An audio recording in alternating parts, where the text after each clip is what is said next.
Okay, and we're back on, everyone. Back into the, so we're at the regular meeting. We need to go over things, so I guess we will start with to see if there's any other comment period for the agenda items for comment for the regular agenda items. So agenda items 1 through 7 on the regular meeting. If we can put the number up again, then we will start there. Okay, so the number is 702-589-9629.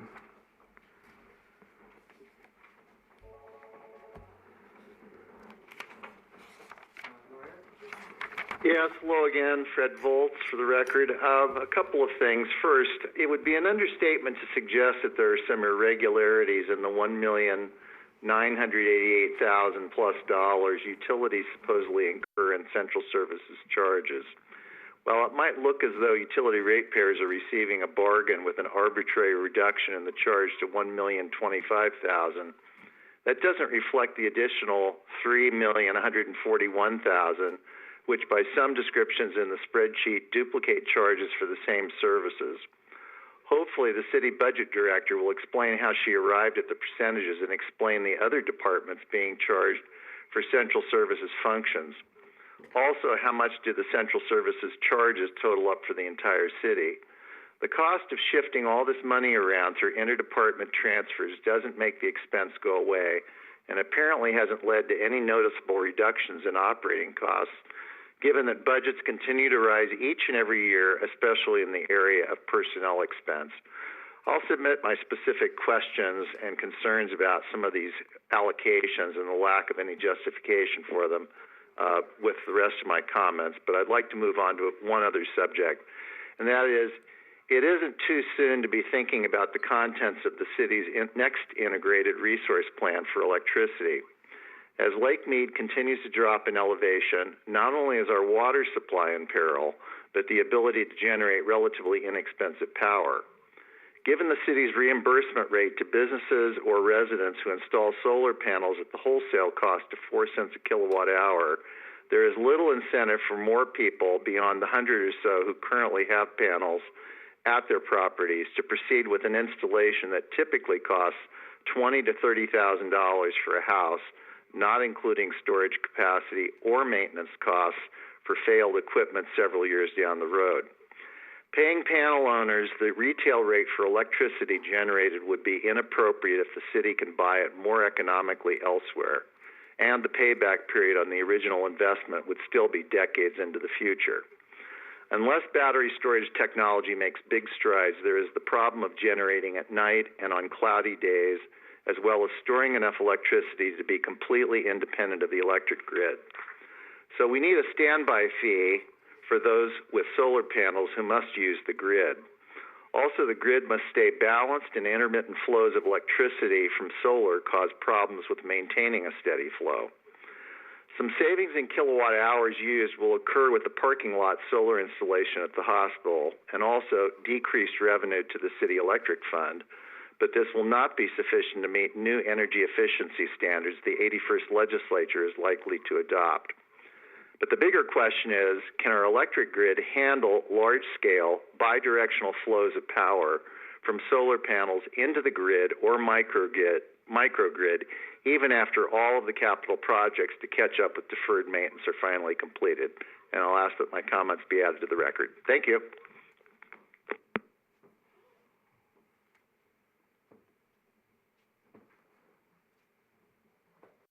Thanks. Okay, we'll wait just a few, we'll wait about another 30 seconds in case somebody else wants to call in, and then we'll proceed.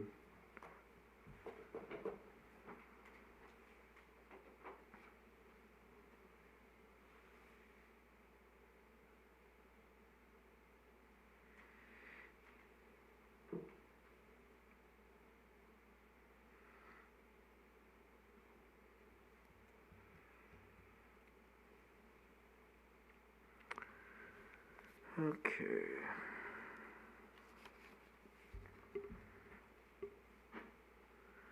Okay, I guess I'll start. If I miss the call, then let somebody can start.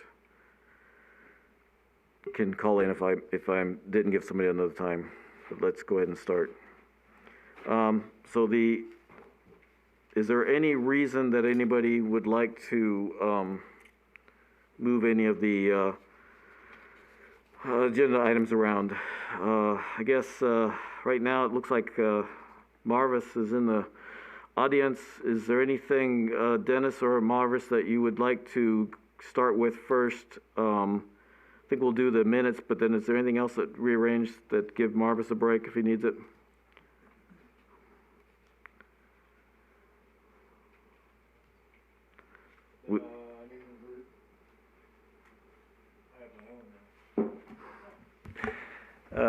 I guess if we wanted to be nice to Marvis,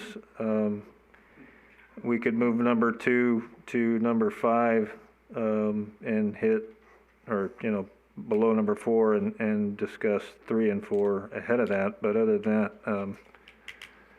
I'm sure he'd love to stick around for the whole thing, so.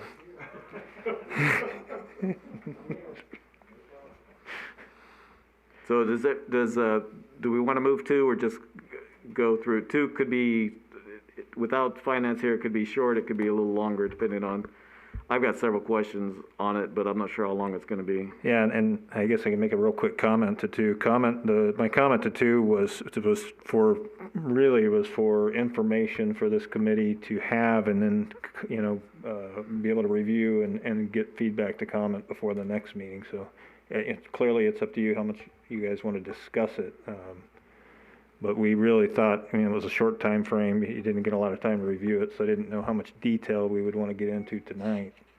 I will say, and I can save the rest of my comments for when we talk about that. But we can leave it where it is. I think the agenda, as stated, is fine.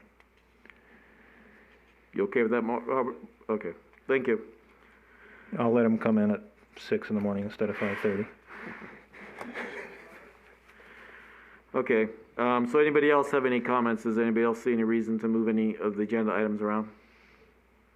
Okay, so let's start with the approved minutes. As always, thanks Eileen for your help with this. Thanks Josh for getting them out to us. Just to let everybody know, the January, Josh did get the January minutes out. I was not able to get him back soon enough to him to get him onto this agenda item. So we're going to be doing that in the next. So we are trying to get them turned around at a faster time. Some of these are easy to fix, some of them are not. So they're still, but we're working on it. So Eileen did a great job in doing a lot of corrections. I cleaned some of it. We worked together, got it done, but Eileen did a majority of the job. We've checked everything, and so from what I saw on this thing, I have no comments. Eileen, did you have any additional? No. Did anybody else look at the minutes and have any concerns?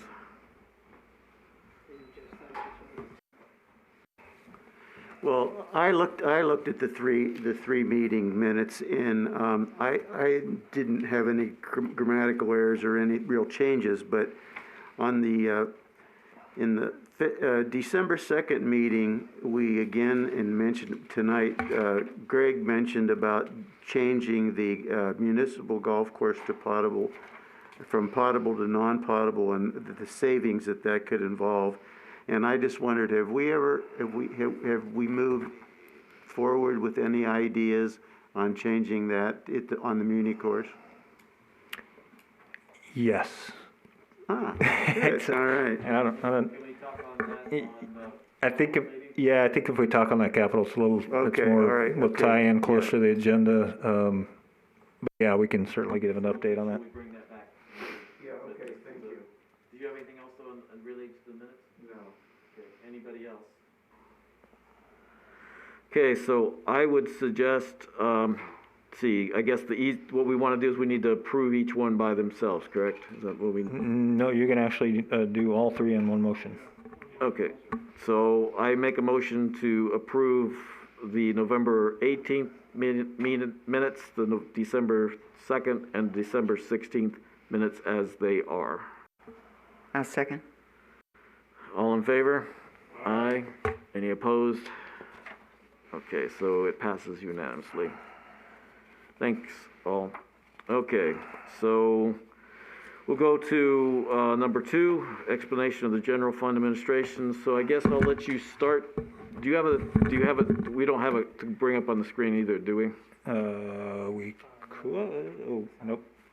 Okay, so I guess, what is the rest of the group? How do we want, do we want some of these, how is an easy way to say that some of these would be helpful to have and some of these probably don't need to be? How is the best way to go forward in the future so we can all, if we haven't printed, I did print it out, but I'm not sure everybody did.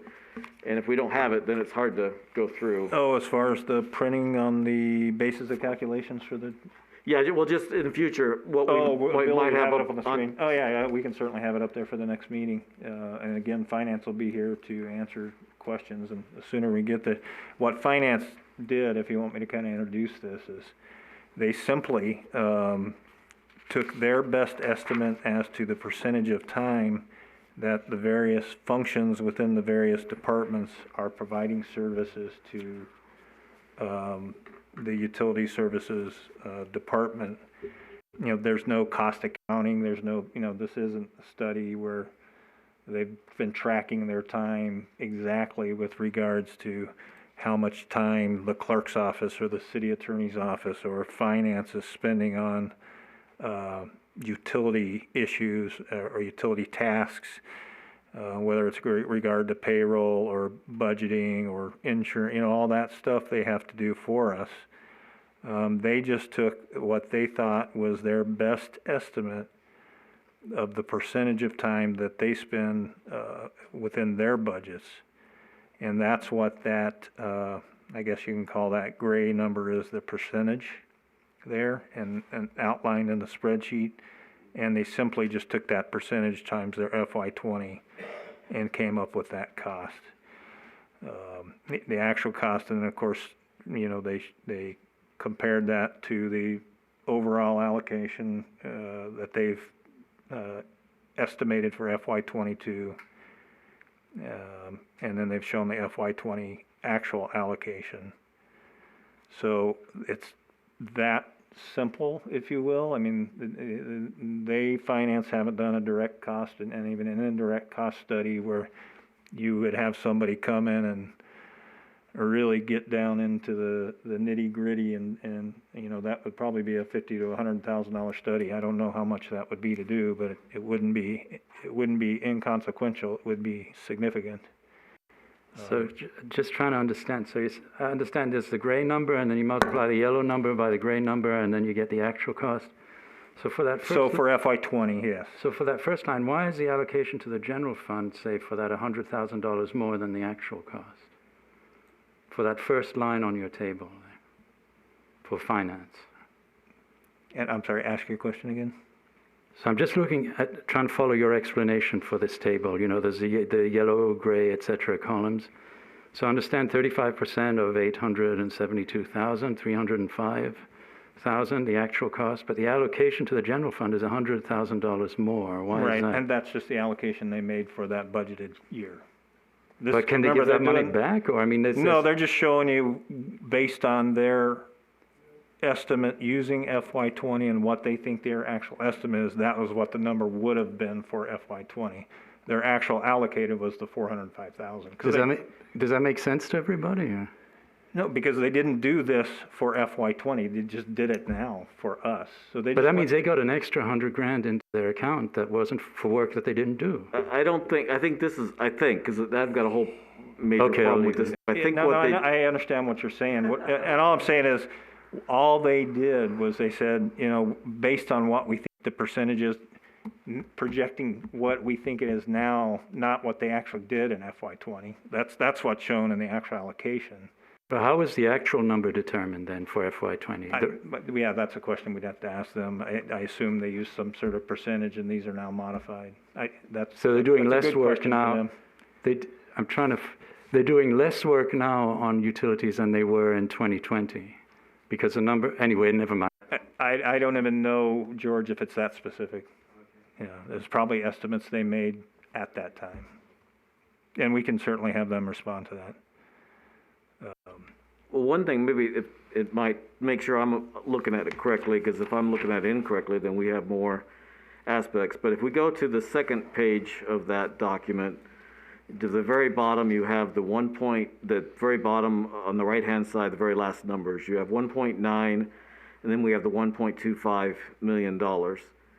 Now, what I understand is, I think what I'm understanding them to say is that if they do it in this format, they should have collected 1.9 million from the utility, not the 1,025,000. Do you know if that's what they're saying? That is Dennis? exactly what they're saying. If you assume that these percentages are within a plus or minus, are they accurate? That's what they're saying. Okay, so, but the problem with that is now again, we've got fruit salad. Because we're still not sure what's going on with the 1.25 and the 1.98 that we need to make sure we understand, but we have three categories in the utility fund, as I mentioned in the workshop.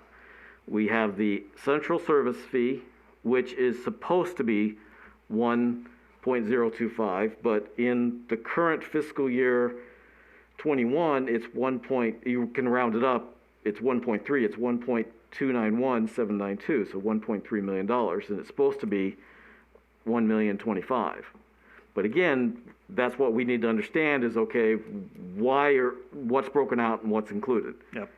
So then you have the admin numbers, and you have billing and collection. Now, in these numbers, in this document we were given, billing and collection is in at least two areas in here, and I would assume it would be in that report, in that fund, not in this fund. But I guess, so that's why I was trying to make sure. If this is trying to say this is central service fees related to 1 million, then this explains what they're putting in there, but it almost looks like they're mixing apples and oranges. They're taking some of this from the other funds and putting it into this report to say this is what it is.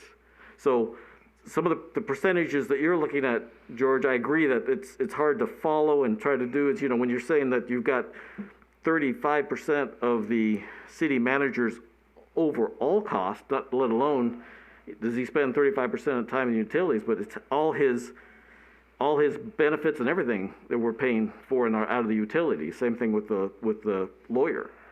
So these are things that are hard to justify. And if we're trying to look at the revenue requirement and saying this is going to keep our rates high because this is a large amount of numbers, it's hard to understand what's going on. But in general, if you just start off with we have three funds, and this shows us one aspect, how does it relate to the overall three funds? Right, and I think what you're wanting to do is ensure that we are not double dipping, if you will, when we take a percentage of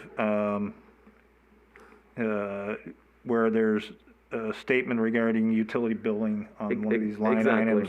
And I think we can certainly have finance respond to that to make sure that's not what is depicted here. But I guess what I'd like to go back into is how, I think they were trying to say, okay, first off, I'm assuming they're trying to justify the 1.25, the $1 million of central service fees, and they say it should be more. But again, it doesn't, they really don't tell us that. We have to assume that. And I can't sit here and say they were trying to justify the 1.025. I think they were taking the numbers that they had previously reviewed back a few years ago and just doing their own analysis of what do we think it is based on our estimated percentages today. Looking at what the FY20 budget was. So they can certainly, we will absolutely transmit these questions to them, so when they're here in March, they can respond accordingly. I will tell you, it is not unusual. I looked at these percentages and had some questions myself. In certain of these areas, it's not highly unusual. Some of these percentages are within what I've seen industry-wide. They are estimates. In some cases, there are utilities that have moved forward and done a more detailed, direct cost study on what those services that are provided internally by other general fund projects actually are. In this case, this is finance's best projection at this point in time based on their these estimated percentages. So surely they can be discussed, questioned. Are they within a 5%? Are they within 10%? Are they way off? They're kind of amazing numbers. I mean, you look at the city clerk's office, $500,000 for utilities, and the actual cost was $100,000, which, I mean, I don't know, are they in here 24/7? I don't know what they're delivering for $500,000 worth of service to the, they mentioned the UAC, but I haven't seen the city clerk's people even at our meetings. I mean, I don't know. These numbers are really bizarre to me, at least. And if I go down and look at the,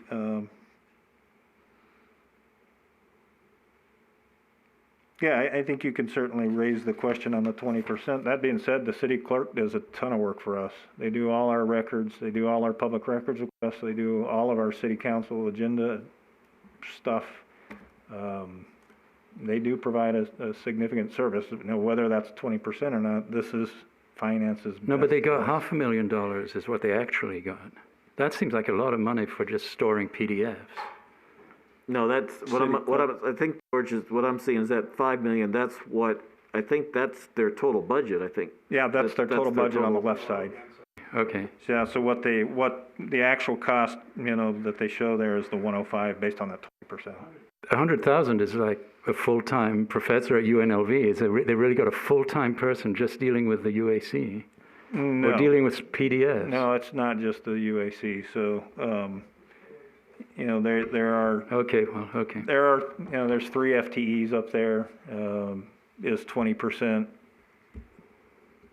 you know, reasonable number? I think, you know, that's up for debate.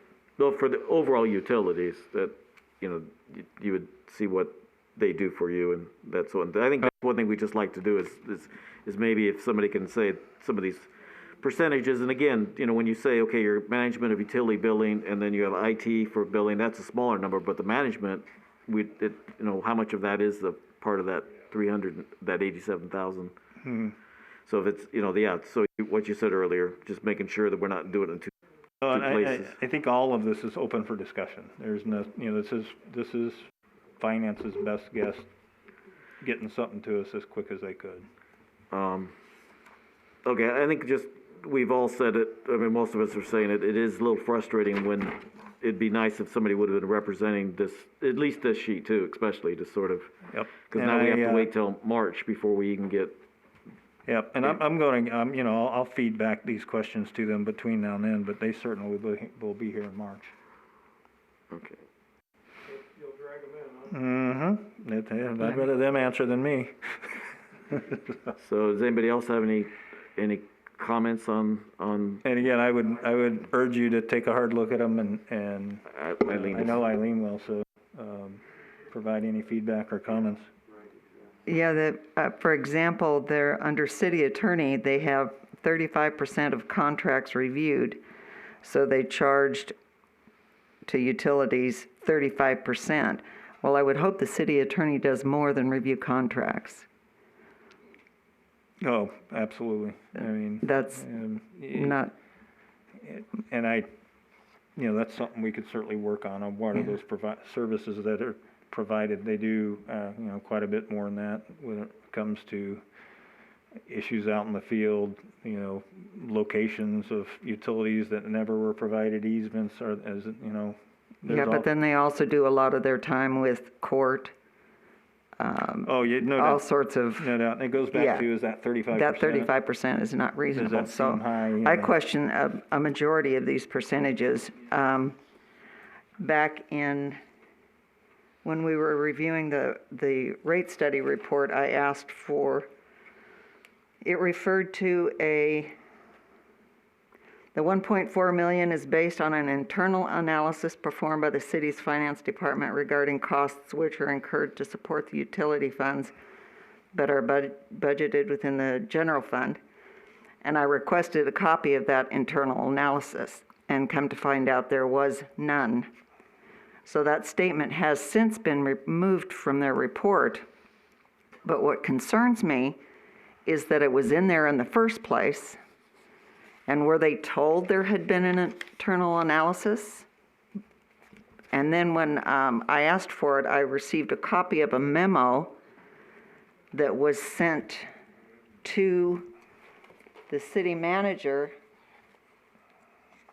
That was the 2018 memo, I believe. April 2018, that was not a analysis, it was just a memo with a estimate there with nothing to back it up. So, and then a lot of these percentages are matching what that memo said. So I'm kind of concerned that maybe this was worked backwards to get to these figures, and maybe it would be to the city's benefit to have an outside consultant actually do an analysis of central services. Well, Eileen, what might be, sorry to interrupt, but just to, so if we can save some money, is maybe like, I think we've talked about in other meetings, is if they start tracking who actually spends what, instead of guessing on percentages. So you're starting to track, can we start tracking some of these actual numbers? Can we see, because almost everybody that works here, I think, all these committee members, most all of us had to put down what we worked on. We started doing that. It almost sounds like Boulder City, it doesn't have to do that, but. They don't do it right now. And so it's really hard when you're looking at percentages like this, because if somebody does an analysis, it's still a guess. Where it'd be nice to say, give us an idea of what people are actually doing in this aspect. What time are they actually spending instead of guessing at it? So, sorry, go ahead, Eileen. No, I think that's something we can certainly run through the manager's office and through the finance department, but yeah, that would take some time, obviously. I think you'd want to get a year or two of that data. Yeah, no, I understand. Right, so, and I don't think it exists today, but I'd be surprised if it does. Eileen, the document you just gave me, I did the rough math.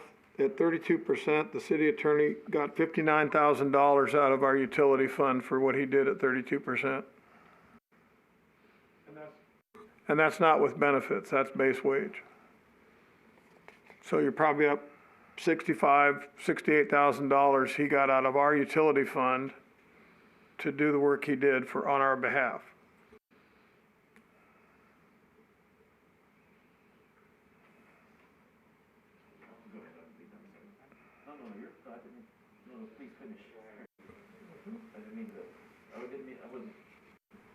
Please finish.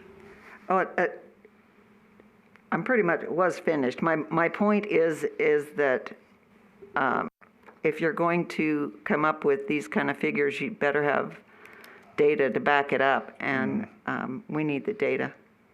Yeah, and I don't know, and again, I think these are their best estimates. I don't know that it's. But they should be empirical collecting data. the data from, I asked back in April of 2018 when I was at a budget meeting about this specific thing, and I think that's what kind of generated that memo. But from that point, they should have been starting some sort of tracking of employee time.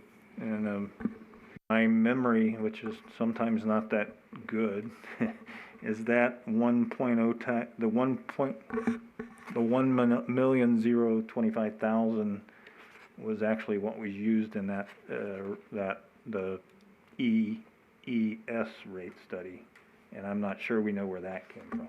My understanding, the 1 million, it comes from the city council. So whether it's a resolution, whether it's an ordinance, or what it is there was a certain amount that it was 1.2 or something like that, or there was a certain amount. There was over 1 million, and I believe it was in one of the city councils because I think it came into one of the packages in the reports or something like that. That the city council had asked that it would be no more than 1.025. Okay. And yeah, we can research that. And so that's the reason we've all been trying to figure out what's going on. So it's separated out into different funds and trying to figure out what's going on. So when you wanted to raise it even more than the 1.24. So, but that's some of the things is understanding the history of a lot of stuff would be helpful. Mm-hmm. I will tell you, and we can, I don't know if this would be meaningful to the committee or not. We can, I have looked at other utilities, not here since I've been here, but historically we have looked at and it's all over the place, but, $1,025,000 out of our, $30 million budget's is around 3.5%. What I've seen historically in the industry, and again, the numbers are kind of all over the place, is between 3 and 12% is kind of a across the board range. Whether that's defendable and whether those numbers came from, that's just we looked at a number of utilities when I was involved in some other projects on what those percentages look like. And again, not every utility is the same, so you got to be careful with those, because that's not necessarily always apples and apples either. I've been looking at Page, Arizona, so we deliver about 150 million kilowatt hours to our users. They deliver about 130 million kilowatt hours. It's a comparable utility in size at least, and their administrative costs are $200,000, not $2 million. Yep. So, there's a sort of room for maneuver and maybe room for improvement. And again, and I would love to take a look at that, George. I think that would be maybe a good example. Maybe they house some of those services internally that the general fund doesn't provide for them. Who knows, right? I can email you the spreadsheet. They gave me their spreadsheet. Yeah, so. that'd be great. because that's where you have to look at the devil's in the details, because there are utilities that, they'll have their own attorneys. They won't rely on general fund attorneys. There are utilities that may have finance folks and personnel folks. In Phoenix, as an example, I had my own finance department. I had my own HR folks, and I paid a general services fee on top of that. So you really gotta dig into and take a look at those when you're. So that's why I'm saying, have I looked at comparisons? Have I looked at percentages? Yeah. Does this seem within the realm of something that may not be too out of whack? Yeah. But again, you got to be careful. Me saying that, I got to be careful because you're not always comparing apples to apples. Well, the nice thing with Page is, unless I'm missing something, is Page was also created as a government town. Page was created as a town to build a dam for reclamation. That's my point. It's a good place to compare. Their commercial rates are half of ours, 50%. So I think that's one thing. We're talking about history. I think a lot of us are saying that Boulder City is a different utility. It definitely doesn't compare to Phoenix. There's no way it can compare to Phoenix. It doesn't even compare to a lot of Vegas stuff. So sorry, and you were pointing out other things. So I wasn't meaning to take your words into right. And I wasn't trying to. I just trying to put it in perspective. Is are we in the ballpark with regards to the 1,025,000? Yeah, maybe we are. That 3.5% is at the lower end of anything I've seen. It's not 10, 12%, and I know some agencies that are at that level. I'm not saying that's right. I'm just saying when you kind of look at it in a more broad perspective, that's just something to think about. I'm not saying that's what it should be by any means. Yeah, but I don't know if, since we seem to people aren't really looking at the history of Boulder City, that when we bring it up, it seems to be new. And I don't mean this as derogatory, but we have a lot of new managers and stuff that really don't know the history of Boulder City. So everything I understand is we are a different municipality than a lot of other places. So it is hard to compare us to other ones. So to give as a starting point, I don't have a problem. But I just wish we would use some of our history of why things have been started in Boulder City, and at least look at that also, and then figure out, okay, like I said before in the past, it's not because we've always done it that way. I don't want to say that, but I do want to say we should look at it instead of just saying we're going to start brand new. Because that's sort of what happened, if I'm understanding correctly. It's sort of what happened when they split out the utilities. It's like, okay, now that you are no longer part of Public Works, we're going to charge you this, and that's where I'm confused too. Yeah, it could be. Is what happened under Public Works, and then all of a sudden when it was, and by the way, am I misunderstanding? How do you know how was the utilities broken out? What mandated that? I think, frankly, I think it's when Diane came in as the new finance director.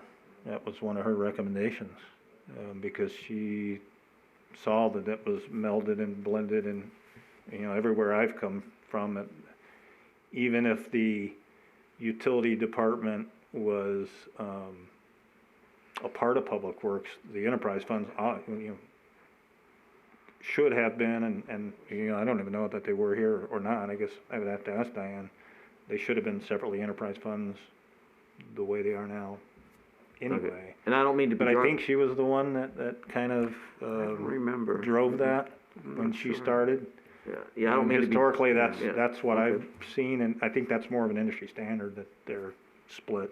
Okay. In smaller smaller cities, it's not unusual for the management to be under one department. That's not unusual at all. When I started at Henderson and it was only 85,000 people, Public Work Utilities was a part of the Public Works, organization. But the funds and, the personnel and all that were really a separate part of the organizational chart. The only main difference was one department head. That was the main difference. The Department of Public Works was the manager over utilities, but there was a utility manager, and all the utility functions were separated from Public Works. Yeah, and basically, I'm just trying to find the history. I'm not exactly sure. Diane, I think, would have a better handle on that. Okay, than but me. because I've got the feel a few times, so it was just in a meeting or two, it's like, well, you wanted this breakout, so we're doing it this way. So it's almost like we were being punished for breaking it out and we had more cost. No, if you asked me if I had come in at the same time, I would have made the same recommendation. You really need to make those separate. I think the other thing is the other difference in Boulder City that's not usual for a municipality is you have the electric side. So a typical budget for a city probably more often than not may or may not have a landfill. It's more typical water and sewer and not electric. And so then, the management of that and the functional makeup of that is going to look different. And once you add in the electrical component here, it doesn't make us look like what I would call a small city. It actually puts us more in line with a medium utility. So if you look at small, medium, large utilities from an industry perspective, our overall budget fits more in line with a middle-sized city, actually, than a small city. That's primarily because we include electric and landfill on top of water and sewer. Majority of your agency out there for municipal utilities are typically just water and sewer. I just want to make a comment that, I think the finance department came up with this as an explanation, as you said, because we keep asking, how do they come up with the amount of monies that they transfer, their transfers in and their transfers out? The actual cost to the city for all of this isn't going to change. And if we go out and hire another consultant for $150,000, that's just going to add to the bill in what we have to pay, and it isn't going to solve anything. We can further discuss whether we think these percentages are right or not, but it isn't going to change the bottom line. Just my comment.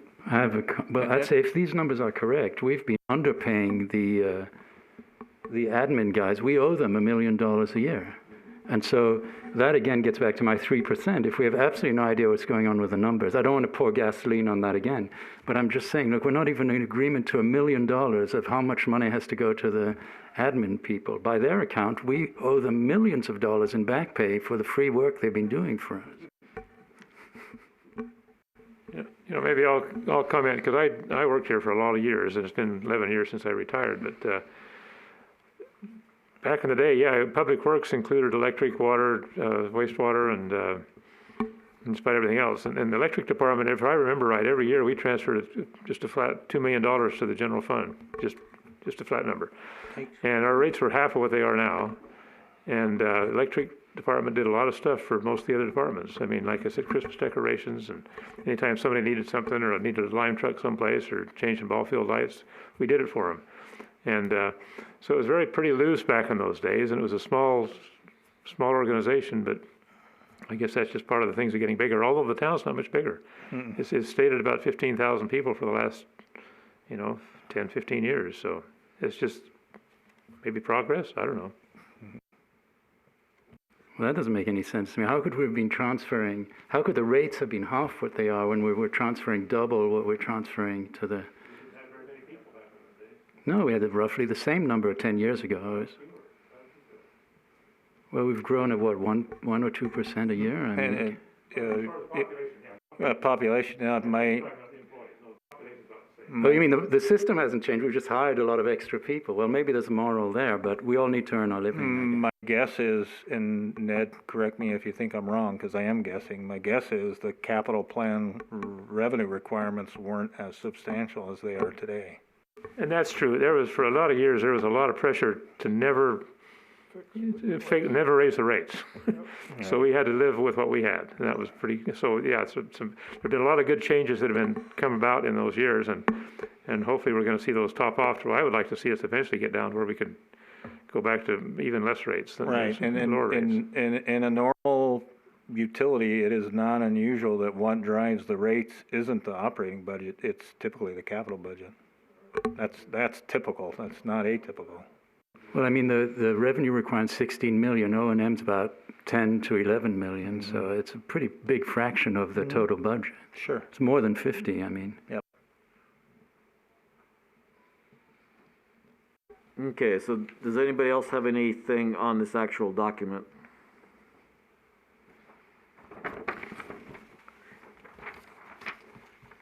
Okay, so I guess we've got quite a few questions that will be passed on to Right. finance. And I've got a number of them here, I'll pass them on. If any of you think of additional or specific with regards to any of these line items, feel free to send them to me. Well, the one I guess, so nobody else brought it up, but it seems to be pretty glaring, is the public works. So if we could see, they've got maintenance and on vehicles, and labor and supplies, roads and sidewalk repairs.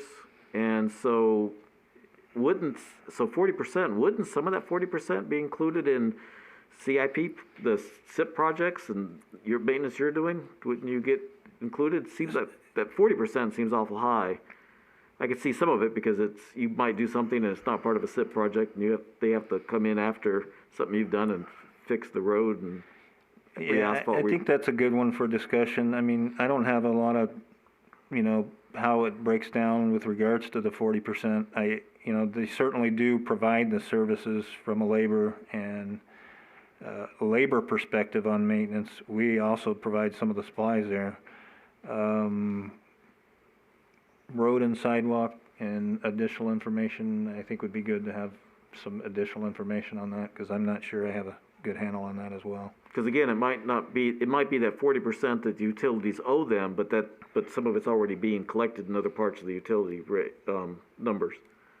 It's already part of. Yeah, I know the labor is not supplies. I think there are certain supplies we do pay for with regards to vehicles. I just don't have a good handle on the road and sidewalk repair component myself. Okay. And there may be more that's not indicated here. Again, comparing to Page, that number's 10 times what they have in Page for vehicles and maintenance, so.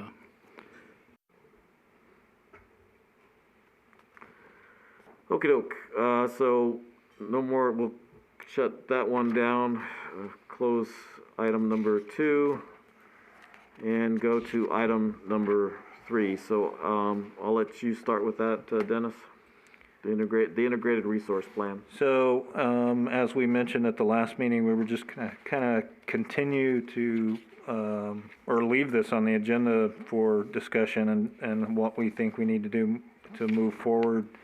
I think everybody's had a chance to take a look at the integrated resource plan. As I think Mr. Reed pointed out last year, it's a 5-year plan, but and I think from my perspective, and I think the committee would agree, there's a lot of moving parts right now. And instead of waiting till 2022, which we're pretty darn close anyways, we should probably start thinking about updating this plan now versus later. Just kind of peeking through it, there's a lot of things that haven't changed. I mean, I think we have a good handle on the resources. We also know we're gonna have added resources coming online that will be managed by SSEA with regards to what we're doing with SNWA and the townsite project. And so that would need to be included in the revision of the plan, updating the demand profiles and all that, I think is good. We certainly can update the data with regards to our customer and what our customer looks like. A lot of that's going to look very similar, but I just think the sooner we start working on this, the better off we are. The solar component we talked about, the impacts of what rooftop may or may not do to us as we add more rooftop internally on our grid. What does that do to our infrastructure? How do we need to manage that moving forward? Do we need to make any policy changes with regards to net metering? We have seen where some of our customers have modified their systems after the fact. And, we're going to have to work on how we manage that because they signed a net metering agreement for a specific capacity and they added panels afterwards. And so you can see where that could potentially go. And we're just now assessing how many of those. I don't think it's significant. I think it's just a few, but once we notice that, we're just now digging into how many are there. Are there 5? Are there 10? I don't think it's more than probably 10, but there are some we know have added capacity to their system outside of what they agreed to. Greg, you got a question? One thing that really messed up my old utility that I was with was the neutral capacity on the services. Usually on your commercial and residential services, commercial mainly, industrial, the neutral is a reduced size from what the main cables are. So if they start pushing power out into the grid, and that neutral's at 50 or 60% of what the total rated capacity of the system is, you're going to start having problems with the neutrals in our grid. And that's the common wire that comes back to the windings of the transformer, and it gets hotter than blazes. Yeah. Some of our transformers in LA were 120% neutral. Right. So that's something we're going to have to start looking at as a city. Right. And if we've got a problem with that, like the first one would be the old Vons or the Metalac building, he's talking about, I think I saw on the service on the side of the building was 400 amps of 480. Mm-hmm. So that's what he can push off his roof and back into our grid. I don't think we've got a neutral or the conductor's large enough to handle a full load on that building, pushing out. So that's something we have to look at, and that is going to take a study. That is going to, and that's, I mentioned that, I wish I would have mentioned it sooner, but that is where that additional 50,000 is shown in the professional services to do that study. Because I think there's even, I think that's right on task. I think there's also issues that are going to come up where we're going to have developers that are going to want to come internal to the grid and say, hey, we'd like to put a battery storage system, take advantage of your spare capacity, and we'll share, savings or whatever that means, which may be great and may actually make some sense, but right now we don't have those answers. So I think we need to get ahead of that as well, because there may actually be some potential ability to do some of that, to generate some additional revenue or have some savings for our customers. But, this, as the technology evolves, it would be nice to be a step ahead of that. So I think that needs to be included and into that study, and then initially some discussion on within the integrated resource plan. I also think we needed to provide the committee and the city council with some better reporting on, I'm going to look at poor Joshua here because that means he's going to have to do more work, but we do track obviously all our demand side management energy efficient programs with pool pumps and AC rebates and all of that. Right now, and it's been like this, and I'm going to be recommending a change, probably not this year, but certainly in FY23, that we separate out of Marvis's budget, because those rebates just come out of Marvis's budget right now. There's no defined budget for AC rebate, pool pump rebate, but we do track it. So I think as part of that, updating those integrated resource plan, we can provide that data to the committee, but I would prefer to separate those out. They have nothing to do with maintenance. They have nothing to do with Marvis's budget, but right now that's where those rebates come from. And Out of the budget account? Out of the maintenance yeah, account? it comes out of the maintenance budget. Yeah, I think So, that would be helpful to bring and that out separately also. I think, I'm not sure, I can only surmise, and I can certainly follow back of a skip with this. I'm not sure we knew how many folks would take advantage of the program, but it's been fairly significant. And again, making reference to the other attachment, which is the list of the solar which is behind the integrated research plan in your package. We show the residential PV customers and the commercial PV customers. Commercial, we're not adding as many as quickly. Obviously they're a little larger. The average residential customer is around 9 kilowatts. But you can see there, they're being pretty aggressive out there, and we just started this program not that long ago when you think about it. Looks like we started this program back in 17, but if you look at 19 and 20, that's where the majority of these added customers with net metering agreements with us has come from. So I think we need to build that into the integrated resource plan. We need to look at that with regard to the study and kind of bring it all together. Do the study and then bring that all together in an update to the integrated resource plan. And it's probably a 6 to 9 month project, but I think that will get us where we need to be ahead of the curve. I think as Mr. Todd, adequately stated, are we going to have to provide some policy recommendations on what and how to manage rooftop metering, or is it what it is, or do we put some restrictions around it?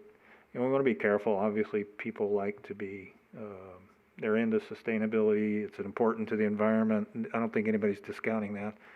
It's just, in some regards, we compete with the solar providers because we can get it cheaper at a industry scale size,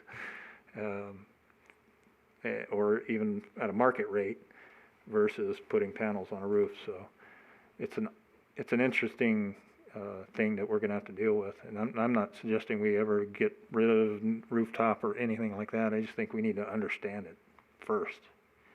No, I think that's what we're asking for too, is we're just understanding it. We're not trying to put any limitations on at this point. We're just trying to say, understand the grid. Now, if the grid has a limitation, then we have to look at it. But right. Do we have to, so with the resource plan and future capital projects, do we have to increase something? And Greg has brought up the transformers. We've got some issues there. So if we're planning stuff in the future, we definitely have to figure out, let's get the right size transformers for the job and figure out. So there's a lot of things that looks like that between the plan and I guess future capital projects. How do we make sure we incorporate that? Yeah, exactly. And I don't know if the rooftop will slow down. I think what we do is make projections based on what we're seeing and go from there and include those in the study, and we see what it looks like and manage it and deal with it appropriately. And if that does mean we need to make a policy recommendation for the council to consider, I think that makes sense. And we move forward that way. I had one comment. I think I've been pretty critical today, and I love grenades and things, but I thought the previous resource plan was very well written, and it might be worth just updating, as a starting point, just updating those figures and data that are in there, because I found it very useful. Yeah, we could actually do that sooner rather than later. As a starting without point. Including some of this other info. And then all the extras. Sure. I don't see that as being, that can be done with, and 3 months. On the solar issue, I mean, California got 70% of its electricity from renewables for about 5 hours today. It was like, 9 gigawatts of power from solar, which is, 4 times more than the entire power consumption of Nevada. On rooftops, we have barely any rooftop in Nevada. We have 30 square kilometers of available rooftop, which could provide a quarter of our electricity. It's a difficult conversation because as we speak, they're having a meeting in Mesquite or somewhere to object to solar power in the desert on the ground that it ruins the desert. So then we say, okay, we don't want it in the desert because of the desert tortoise. We don't want it on rooftops because it makes difficulties. But on the other hand, climate change is real and we have to learn to deal with it, and it's going to cause challenges for us, but we better hit them head on because the sooner we do, the less the impacts are going to be in the future.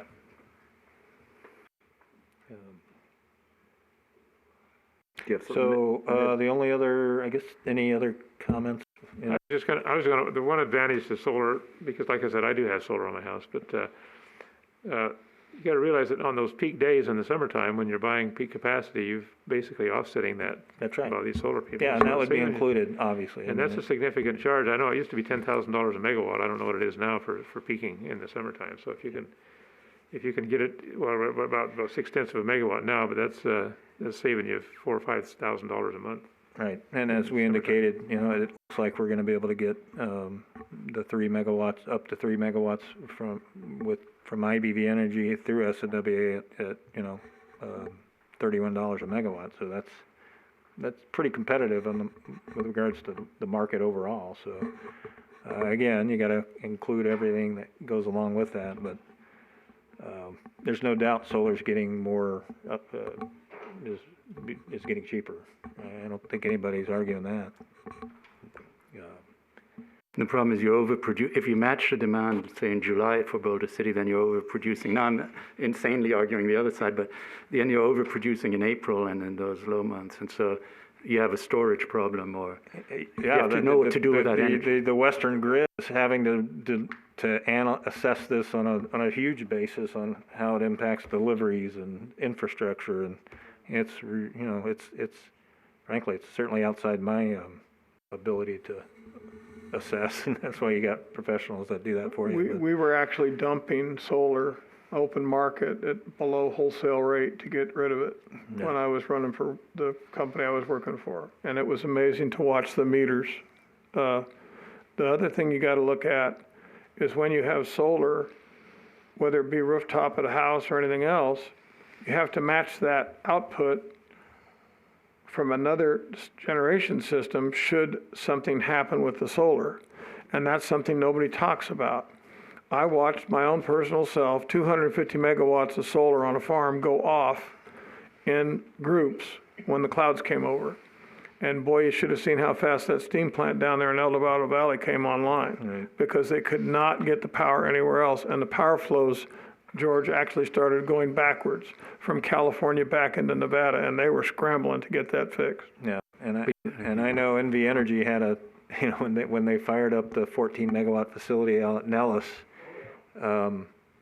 same thing. As soon as those clouds came over, my understanding is they figured out how to manage it, but it's one of those things that was difficult because that's internal to their grid, and if we put battery storage or we decided we wanted, a 1 megawatt solar project or whatever, we would need to be considering all those factors. But there's two ways to deal with that. One of it is you integrate these solar plants over large areas because there's not going to be one giant cloud covering everything. Secondly, in Nevada, we have a huge geothermal resource that we could develop, which would give you, and they have geothermal in California as I speak, about 2 gigawatts. So there are solutions to that. It's interesting too to point out that Hoover is turning into kind of a balancing plant. As solar goes down, they can bring it on, spinning generation. So it's a problem though. It really is. It's a kind of an interesting problem, but it's out there. Yeah, I totally agree. It's in certain, it's fascinating in one respect. It's difficult in the other, and so I don't think it's a bad problem to have at all. It's just something we need to deal with. We just got to keep, if we just keep talking about the facts and understand the facts properly, and then how to balance things, and because if things move too fast and we get rid of our base plants, then we're in trouble, because can we replace our base plants with geothermal? Right now, you've got hydro and geothermal would probably your best green sources of base plants, and neither one of those are up to the task to replace coal or gas. So we just have to be careful what we do. It's not that we can't do it, we just have to be careful. If you do it too fast, it could end up with some more blackouts too, Right. brownouts especially. Yeah. But we also have to look at the cost of not doing it. So not doing it also has adverse effects. So there's challenges on both sides. Yep. If we say we keep going with coal, we're seeing the results. We're seeing these droughts here in the desert. We're seeing the fact that it hasn't rained. Then we have to say, well, it's a coincidence. Oddly enough, the world's getting warmer. The poles are warming faster than the equator. The stratosphere is cooling, but all that.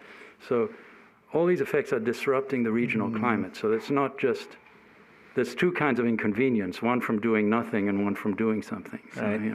But if you look at the coal, though, coal is being, so unless you got different facts than I've got, I know of several coal plants that have been shut down in the last several years. The coal is being reduced pretty drastically. And so those things are being done. It's not like they're doing nothing. No, I'm not saying they're doing nothing. They shut down the coal plant in Page, which I know a bit about. But Nevada gets 85% of its energy from fossil fuels if you add up all the energy. And the climate guys are saying we need to go to zero by 2050, which is on the governor's website. Well, that's a big challenge. And if we don't start doing it fast, we're not going to get there. And then it's a gamble. Well, we're gambling that the physicists and chemists are wrong. Right. Maybe they are. We'll find out. Right. So that's a good lead into, I guess, the final conversation. We had a quick conversation on, what happened with SB 258 in the state legislature in 2019, and then what currently happened with the second round of question 6. In some respects, those two items are very similar in that they required a 50% renewable portfolio standard by 2030. When that was kind of hoisted upon NV Energy, it was just kind of an NV Energy requirement prior to the 2019 legislation that happened with SB 258. The good thing about SB 258, and again, question 6 is similar, but very less defined with regards to what the requirements, expectations are. Question 6 was basically, we want to put in the Constitution that you're going to have 50% renewable portfolio standard by 2030. Very similar, right? Except everything beyond that is undefined. With SB 258, what our obligations are defined in that legislation. So the stakeholders were included in that conversation when that legislation was presented by Senator Brooks and worked through the stakeholders, which included Nevada Energy and all the Nevada rural electrics and the town of Fallon, and all of us were able to provide feedback and end up with what I think is good for the city of Boulder City, because we define hydropower as being renewable. It's undefined in question 6. It is defined in SB 258. Question 6 has, I think the language they used in there was water power. Well, that's not even in state statute. So it's defined with regards to 258 that hydropower is a renewable energy. And then with regards to that mandate and how we have to meet it, it's defined in 258. It's not really defined in how we have to report, when we have to meet those obligations, what we have to do as an agency. And it is defined in 358. So the question that kind of sits out there that I think we need to pay attention to in the next 3 months, which I think will give us a better handle on, is anybody even going to take question 6 and run with it with regards to putting some, policies and procedures and requirements around it, because it's just a broad constitutional requirement where we know what we have to do with SB 258. So it's an oddity because question 6, when it first occurred, happened before 2019. Was it 2018, I think? And because it had to go in front of the voters twice. SB 258 was legislated in 2019, which kind of answered all those questions. But they still had to move forward with the second ballot question on question 6. So we have SB 258 sitting there, very well defined in state law. And we have question 6 that's kind of out there that's been approved by the voters. So I don't know what's going to happen with question 6. Right now, we know we have to comply with the requirements in SB 258 for Boulder City. That's going to be pretty straightforward and not anything difficult to do. The biggest outlier or concern I would have with question 6 is who and how is hydro going to be defined? Right now, it's undefined. It just says water power. So, in my mind, SB 258 accomplished what those who were pushing question 6 wanted.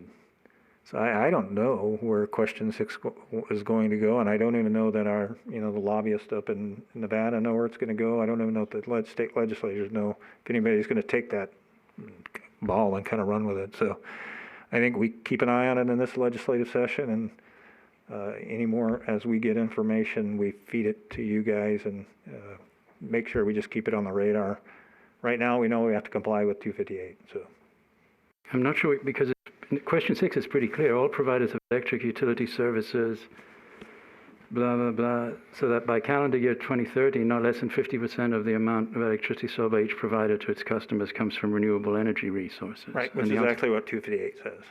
And so they just put it in the Constitution to make it harder to overturn. That's what question 6 did. I think so. That's why I don't think anything's really going to change, but Right. It's one of the things, the simple concern I have is hydro is defined in SB 258. It's not defined in question 6. It's pretty straightforward. Everything else, you could probably work through with regards to reporting and regulatory requirements and all that stuff. There's not a lot of difference between the two. What's nice about 258 is we know exactly what we have to do. Question 6, there's some. My worry with hydro is Lake Mead's projected to go below 1070 by the end of the year, and so we're going to get less hydro. But anyway, that's another. Right. It's part of the same thing. I think it goes back to the integrated resource plan. Anyway, that was just a comment it had come up at the last meeting, and I was going to try to put together a comparison. I haven't found a really good one yet. Oddly enough, if you look at the voters, I don't know, maybe it's not odd, the support for question 6 was, Washoe County, Clark County. If you look at all the rurals, they were more opposed than support, but all the population is in those two counties, so that's just information. But Well, could you go ahead and send that out to us, though? The state resolution and the question? Yeah. Yes, so we can get out the SB 258 language and So are you saying that SB 268 provides for the hydropower like Hoover? it provides for hydropower. Okay, and see, that's the scary part is in some circles, they do not, Right. the big dams are exempt, and are not part of that. And the question 6 was a national campaign by a group, one of which at the time was running for president, who dropped out. Because California had already had the 50% requirement, the RPS requirement, and so there's kind of this natural tendency to hit.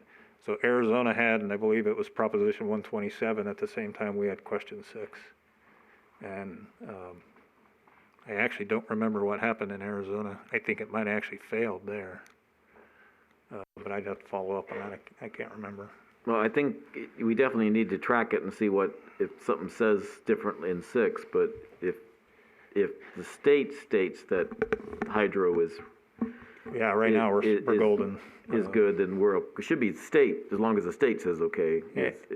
Boulder City says it, that's one thing, but as long as the state says it, then we should be okay. And I think that if there's further movement to further define that, the language with regard to question 6, I would hope that we would integrate ourselves into that process like we did with SB 258 and make them the same. Yep, I would hope so too. To me, at the end of the day, if that's what we get out of question 6, that's perfect. I think that makes everybody happy. That makes Senator Brooks, that would be, kind of the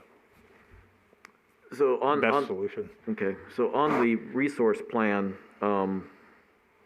that's another one, I keep on saying it, but so far we've done our best we had worked better through the workshops. And so, is that something we want to start working on through workshops, or are you gonna go and make some recommended changes and then bring it back to us and do it as a workshop? You know, What do you recommend? I kind of What like the committee George's, I like George's idea. Why don't you just let us staff update everything that's in here to start with? And then it's up to date with regards to the peaks, our customer classes, our supply side resources, the net metering, our load forecasting. You know, we can update those now. I don't think it would be that difficult for Joshua to do that. We can work on that, and I think that if we focus on that, I can't see why we wouldn't be able to have that by the end of this fiscal year, if not sooner. Yeah, because May or probably after May, our agendas look a little bit better. Right. Through May, they're a little tight. So why don't we shoot for a draft for the first meeting in May? I got a dumb question. What is our wholesale rate right now blended? I believe it's around 35 bucks a megawatt, but let me follow up on it. Well, I It's think- less than 40, I know that for a fact. Okay, but here's the thing. If we're gonna take a look at the IRP, and we have net meter and solar in there, there's nothing in there that states what our doggone wholesale cost is and how long our contract is for. And what's really rubbing me bad is the solar providers are using our retail rates to sell the product, and then they refer back to the net metering clause in our resolutions. And there's no numbers anywhere. So the poor consumer comes after me and says, what is our wholesale rate? And I said, I think it's about 3.2 cents a kilowatt. Yep. So they go, well, you just harpooned me because now it's a 3-to-1 payback ratio. Right. I can And tell you that, there's a separate net metering policy, and then Correct. there's a document we provide to the customers when they come in to make applications. So we're making modifications to those so they know that. Yeah, and I know that I thought we discussed in one of our former meetings that the wholesale rate of electricity has been locked in for X number of years. So that should be on a document somewhere to where when the person's signing on the dotted line, they know what they're signing up for. Yeah. Well, I guess you'd have to find that out and I'll have to look at the resolution to make sure that I didn't see I don't think I read the solar close enough. But if I remember the current resolution for the electrical is that the city pays the wholesale price on the average, based on the average price of the last year. So That's correct. You're only guaranteeing them 1 year. You're not, there's no the guarantee. billing folks go adjust that annually, so we can certainly provide to this committee in the interim, a copy of our typical net metering policy, that document we hand out to our customers if this committee wants to see those documents. I know in the contract that I signed with the city, basically it delineated between the two. Anything that they buy back from me is at the wholesale avoided cost, which is like 3.6 cents, something like that. And then the other direction, I have to pay the going rate for the energy that I buy from the city. So it's about 3-to-1. Yeah. So, we can certainly.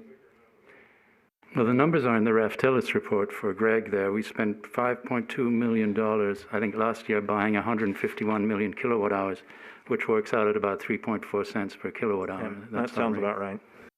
Remember what we said about their reports and their numbers? No, if you look at. Well, it's not even what is it? A stop clock tells the time once a day or something. I don't know. No, It can't be. I didn't say everything was wrong in there, just most of it. No, and you guys may not even remember, but I think in one of our initial meetings, we provided the 10-year projections with some actuals and then going forward, and they ranged from, they are actually dipping down to that, almost down to $32 a megawatt, and then slightly increasing in the out years. And we get those updated annually from SSEA, so we can certainly, we get those, and that's what Raftelis used. It will be interesting with a lot of these changes, if accelerated rate of resources and stuff, that changes, if people are estimating the power to go higher again. Yeah. Because I wouldn't be surprised that's the case. Yeah, and again, I think, SSEA, if you remember when they in here, they have a pretty conservative risk management model, so they may hedge out and decide on the market, we're willing to pay a little bit more to have certainty versus getting into the game of, purchasing in peak or off peak, and so they may do some hedging to be more cautious with regard to risk management versus playing in a volatile market. Right. Right. Now, so the solar piece that we had been talking about, you needed more time on, but have you done some basic analysis or anything? I guess because we were asking for how much solar do we get right now? What do we project it to be? And I guess. Yeah, there's two issues there. There's one is, what I think we need to do is, and we haven't done it yet, so we would have to start this, and we can start this almost right away, which is initially have a conversation with SSEA, have them kind of take an initial look at it. Here's what's going on internally with our rooftop. Here, they already know, obviously, that we have the contracts that they manage for us with regards to future purchases, so take a look at all those load profiles and what that looks like, and then project in the future and see if that changes what if anything, that we need to be concerned about. That's just kind of the data analysis side of that. With regards to, we know we're going to get this solar coming up in the future. It's not even, we haven't even signed anything, any interlocal or anything with SNWA yet, but at least we can start that and have them do those analysis. I think that would probably lead into a more technical study that has to do more with impacts to infrastructure and how we may want to manage programs moving forward. Impacts to infrastructure, the whole, what does battery storage do? How do we manage that? The battery storage may make it, from a residential customer, that may make this easier. Easier, but depends who pays for it and how the batteries, how often they have to do it. If it's all internal and they're using easy. Everything and they're virtually off the grid, maybe all they're paying is the service charge every month, because they're still going to want to be connected, right? If I'm a customer, I'm always going to want to be connected. I see what you're saying. If they go battery, that's one situation. If they're not, then it's another situation. Right. So they're not necessarily involved with as much of the service charge as if they are. Right, and Marvis, I don't know, I think we're starting to see maybe some who are contemplating batteries. 2 have submitted, that's the first 2 we've seen. Okay, well, it'll be interesting. So I guess the more facts we have, the better, the more we see what's going on. That's what I'm just trying to get an understanding. So there's a certain amount of we can discuss during these meetings, and a certain amount, if we just bring these on and say, okay, here's an update. Right. Here's more information the city has. I think we're somewhat in the data gathering stage, from that into some analysis stage, some study stage, and come up with, here's where we need to go from here, recommendations or policy changes or net metering policy change, whatever it's going to be. I think that's something we obviously need to look at. The world's changing pretty fast. Okay. Yeah, we can also at the, I don't know if it fits into the timescales at all, but definitely the future agendas, we just see how much we want to, when we can spend a little more time on it. Right, and we have, this isn't, clearly this isn't just Boulder City. Our rural electric guys out in Mesquite, Overton Power District, Lincoln County, they're, I'm sure they're having the same questions come up in their mind, and we work with them on a bi-weekly basis with management meetings conference calls that we do on things that are occurring in the environment and the industry, and they're saying the same thing we are. So there's, I think, some valuable information and conversation that we can have with them as well.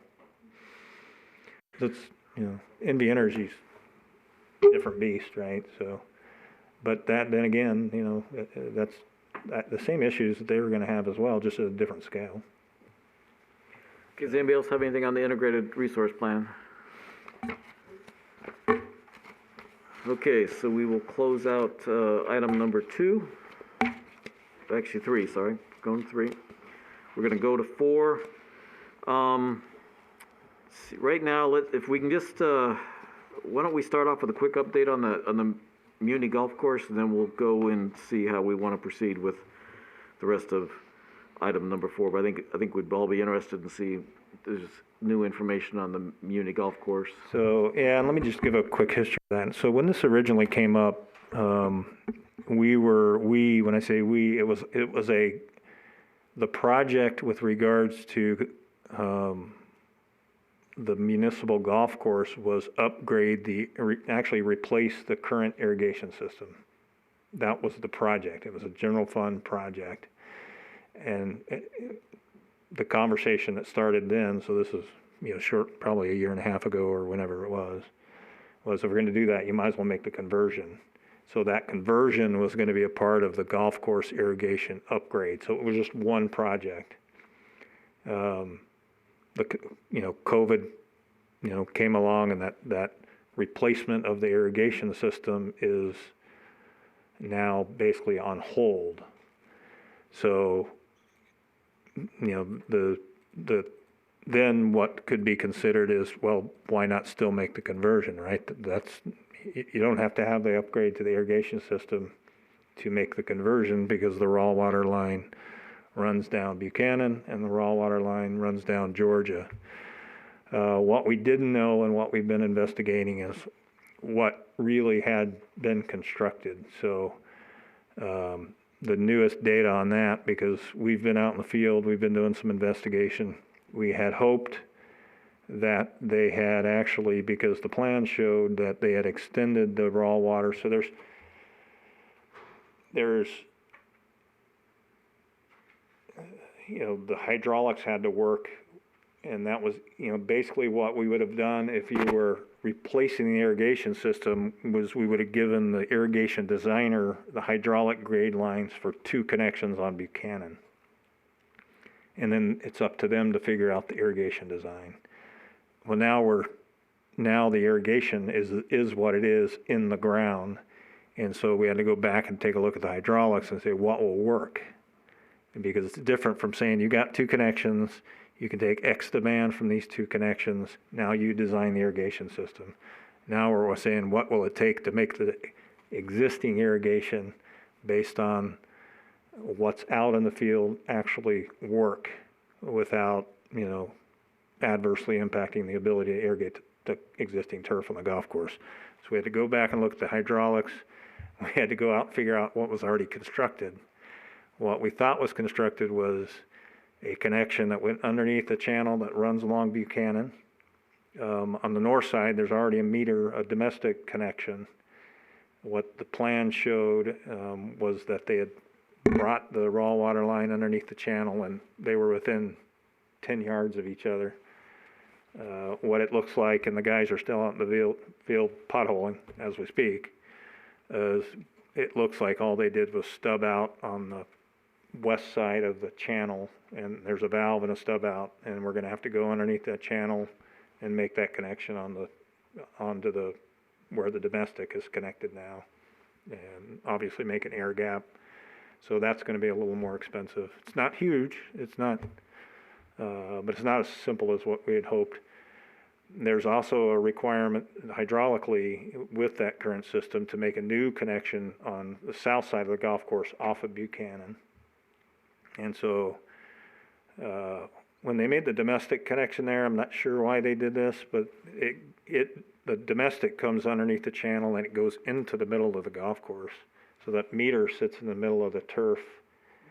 It's that meter and that vault's going to have to be replaced anyway. So that is what it is. And they were going to do that as part of the golf course irrigation upgrade. I think that would just turn into being part of this project.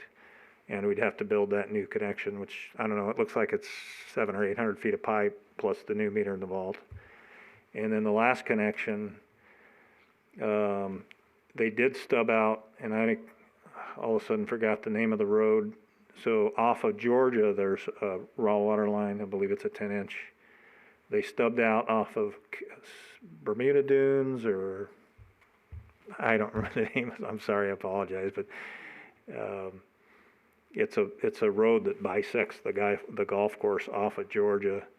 There's a stub out there off of Georgia. It comes out of the intersection of Georgia, which is good, but we would have to tear up, or we would have to trench about 1,000 feet,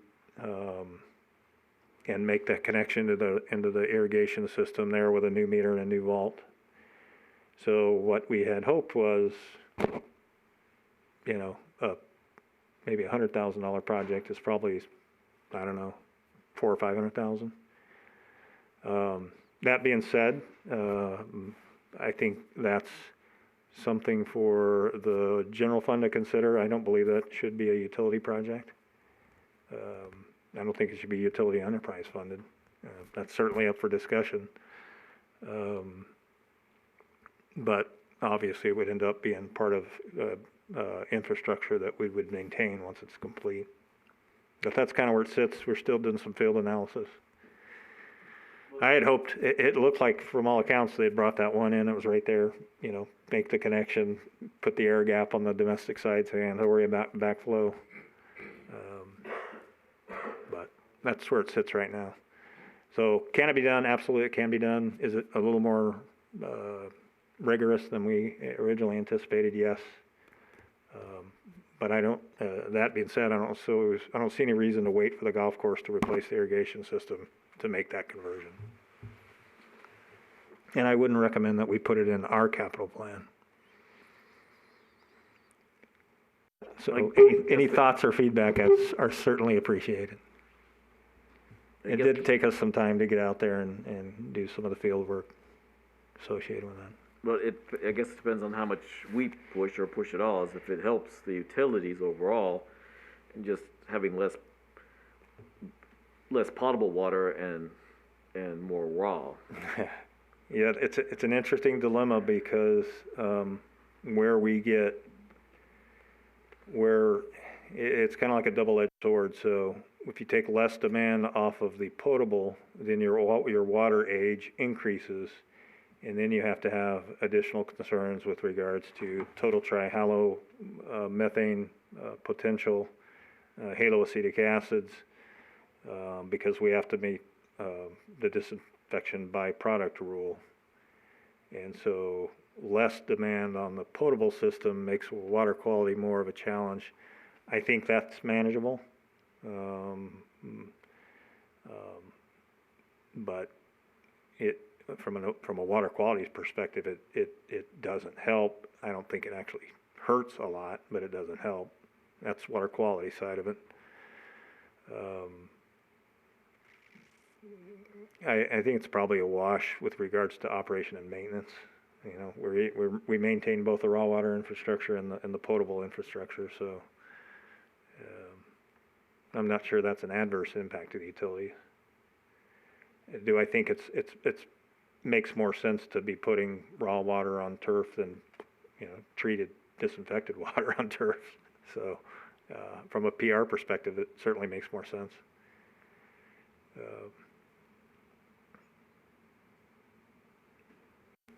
Quick question. Wasn't the NPS, National Park Service, going to convert from a split system to all potable water? Are you talking about down at Boulder Beach? Yep. That's right now on their plate, or in their ball court, I But should I'm say. saying we're talking about a reduction of flow hydraulically on our potable Yeah, water. theirs is de minimis compared to what we use on the golf course. But I think that might balance out what you're talking about your chemical analysis.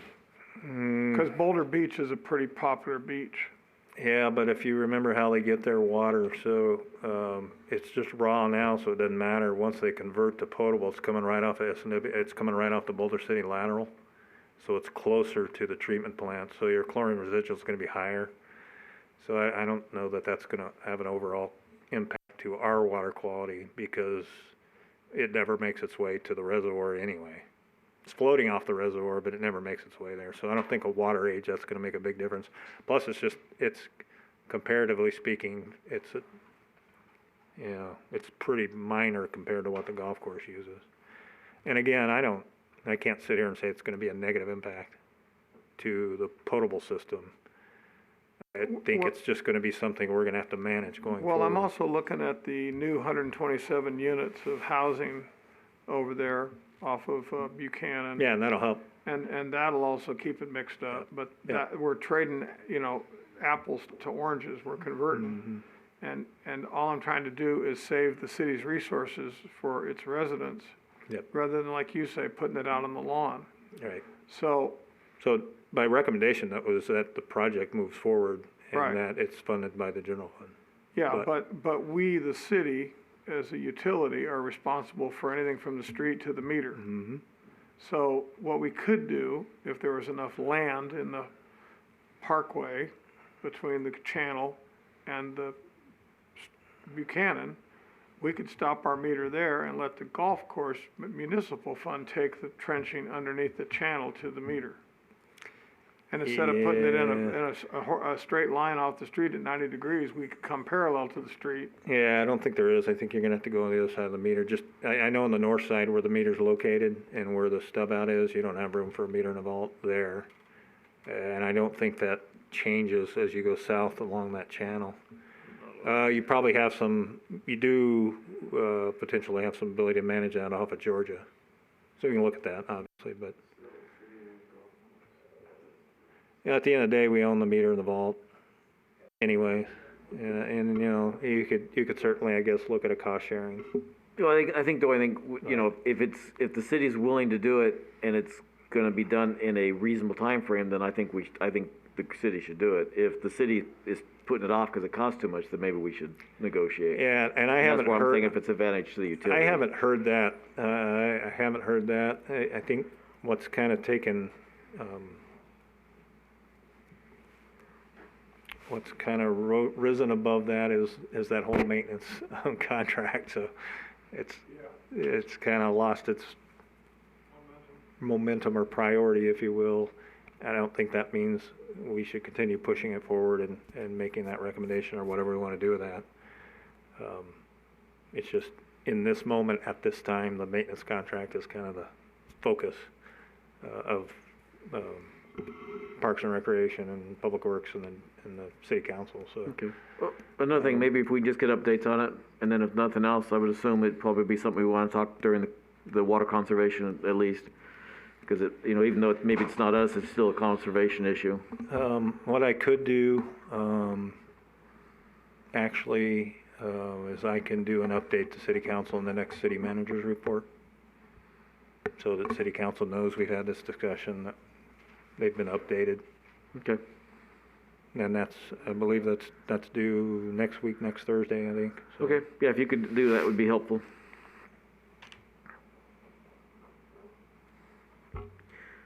Okay, so now the next stage of this is that I thought I understood that we were in agreement that this would, whether we need to tweak it a little bit more or just go over the report, that we would go ahead and vote on this tonight and try to get a recommendation, and then we can always do another report before the final vote is done. If I'm understanding correctly, that's what the committee wanted. I'm gonna go around the tables really quick and just to make sure I'm not saying anything wrong.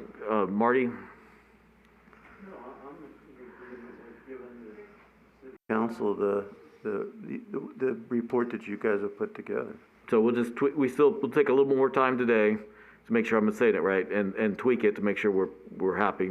So right now, this tonight. Okay, Greg? I agree, I just think we need a little bit of cleanup on it, and then we'll go ahead and vote on it and submit it to city council. Okay. I would agree, the same thing. Okay, George? I'm okay with the caveat that we actually put it on the agenda and one of us gets there and is ready to answer questions on it at some future council meeting. Just real quick, since you brought it up, I think we need to do that and then include the modification to the FY22 report that you No already problem, reported yeah. on. So, But we should schedule it for one of these meetings. No rush, but in the next month or? I think, given, if you guys are going to vote on it tonight, I would say let's go ahead and do it on the,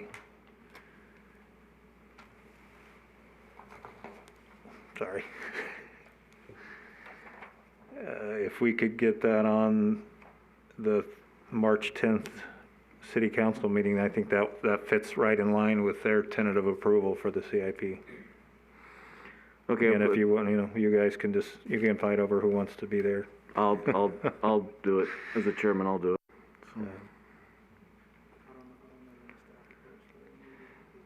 Yeah, we just need to verify when the staff reports due. But I'm guessing we should be okay because today is only the, Third.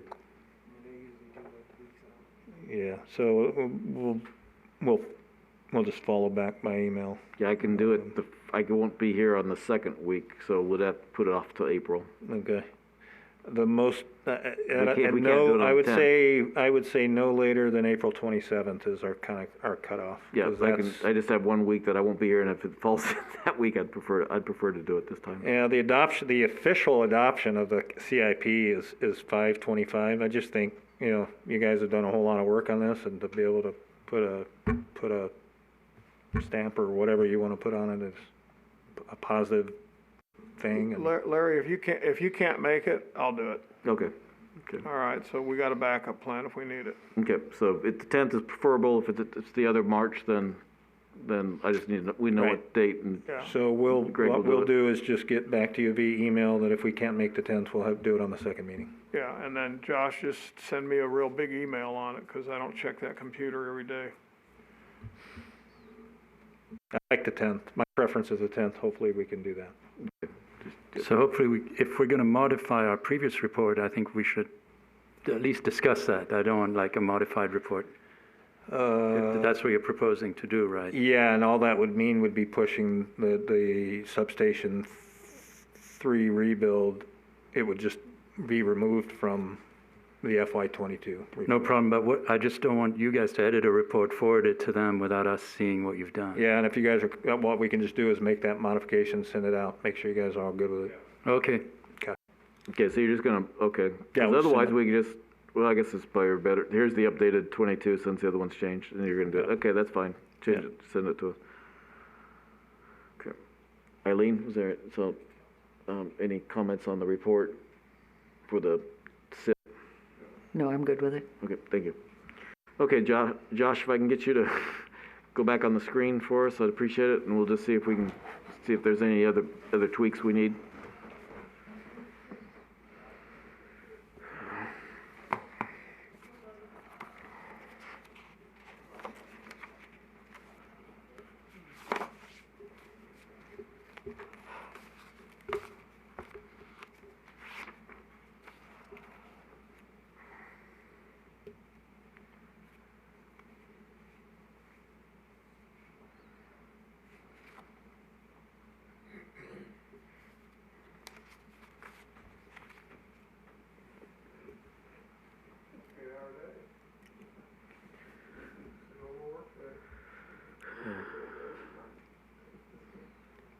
Okay, so we've got the top there. We'll go down from the very beginning again and see if there's anything anybody wants. Okay, so, well, I'm sorry, can you just roll back up to the very top? Because I think, so we did it, we drafted most of it in the workshop, I think that's good, and voted on February. Maybe there's a little bit of technicality since we're finishing it, but I don't see a problem. So the very top, does anybody have any issues with that? It tells us when it was created. Yep, just making sure everybody's we can, I guess I'll give you about a count of 3 to say something, and then I'm gonna move on. Okay, so the first paragraph, everybody fine with the first paragraph?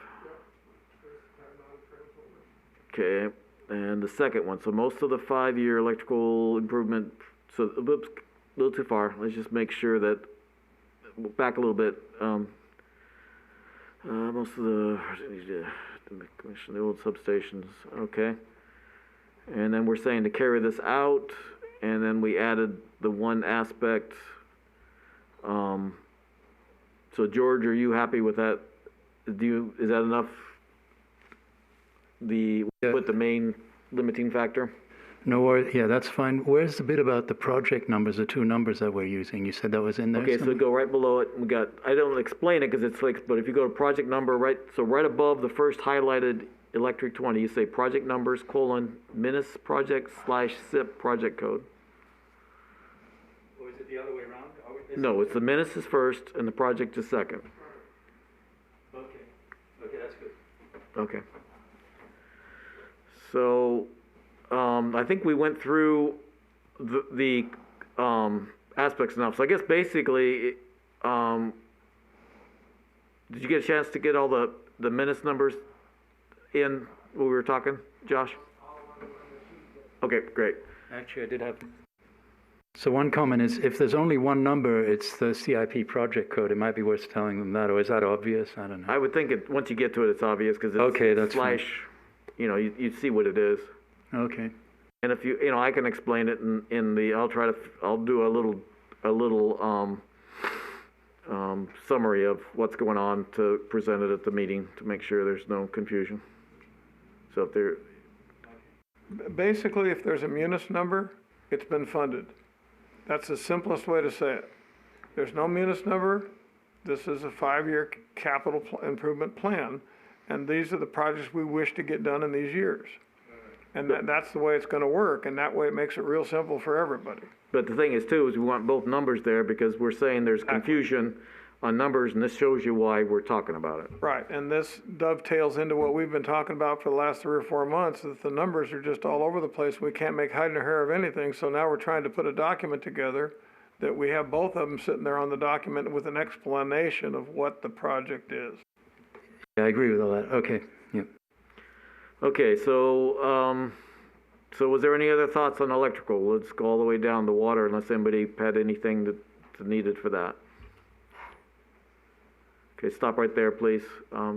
Anything on, so we're covered on electrical. So now water, we're saying the water projects are mostly a continuation of projects listed in a fiscal year 22 SIP report. We do not see major issues with these projects and think they should be approved. Is everybody okay with that? Okay, and then we've got the project number again, and then we go to, and we start with the explanations. We made a few tweaks there. We put the SIP numbers we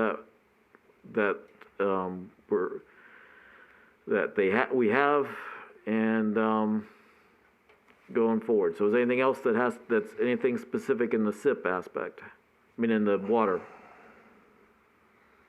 Okay, so let's go down to sewer. The only thing is the one thing that's a little different is water got, so to be really picky, but if we're trying to do it, water got indented where the rest of it's not. So I guess we should really there was really no need for the water to be indented, is there, Greg? No. Okay, so can you take those projects real quick and take the indentation out? Josh, sorry about that.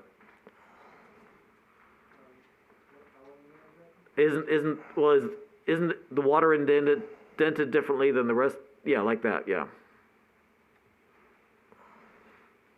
Because the electrical wasn't indented, was it? Okay.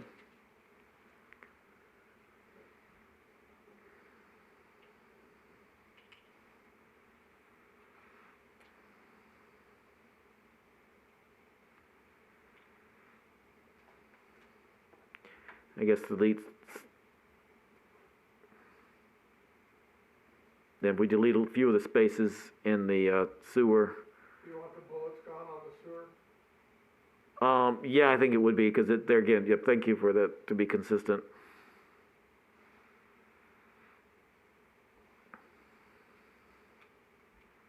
It was actually an eye test I was trying to create. I believe it.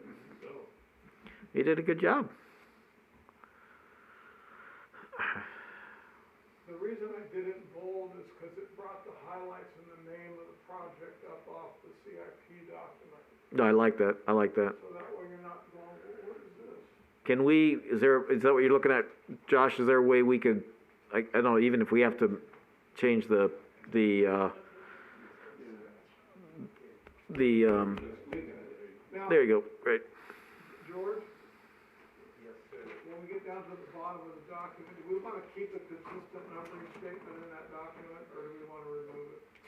Up to you guys. I don't know. Well, it brings it to each time they can see it and they don't forget. it just, I think it adds instead of distracts unless, well, Eileen, you're our grammar expert. Sorry to hopefully not put you on the spot. So we're saying leaving the, numbers, so each place we say the electrical, the water, we say number of project, and we say munis and zip code, we save it in each section, just to be clear, so there's no confusion. 6 of one, half a dozen of the other. Well, as long as it's not a taboo, then I guess I think it's helpful.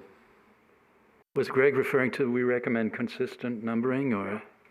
So that's- Numbering, what number are we talking about? After sewer. The project numbers, in other words, on the CIP document, they were changing on the first reiterations of the document. And we finally got a document out that's now consistent, and it jives and dovetails it, sorry. It jives and dovetails in with the project definition and the project number. So now we've got trackability. The problem I had is, like, for example, the copper water line replacement program is an ongoing program that's been going on since 2018 or 2019. I mean, it's been going on a long time, so Before it's just, DP. yes. And so it's a consistent project number now. It's not all over the place. If they want to take and close it out every year and then start it again, because the copper water line replacement has a munis number on it, that munis number is not going to change as long as the project is continued on every year. Okay? So if you stop a project, then you're going to start with a new munis number, because you've got to close the munis number out and then start with a new number.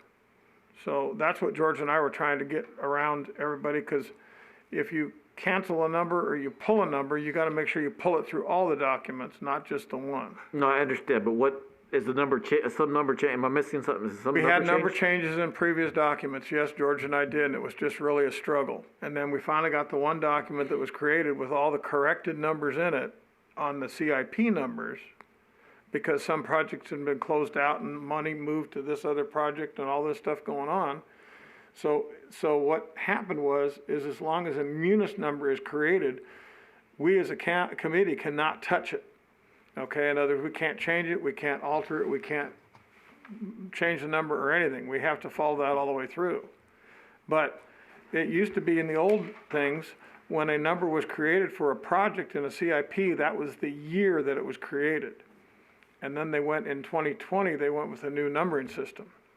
So Right. if you look on some of them, it says 18 dash da da da da da, and then it goes 20 dash da da da da and 21 dash da da da. So it was getting really bad because they were forgetting to change the front two numbers. Right, but I think since, to try to avoid, if I'm understanding you correctly, we want to just use the two current numbers, current. Right, and with the understanding that if there's a munis number on it, the project has been funded. Okay, but so are any of these numbers on here, because I guess I didn't check them 100%, are any of these numbers need to be updated? No, as far as I saw in the last iteration of this document, they're all correct now. Okay. As of, when did we do this? We did this on, I think you, January 27th of 2021. okay. Okay, so we're good to go for this document, okay.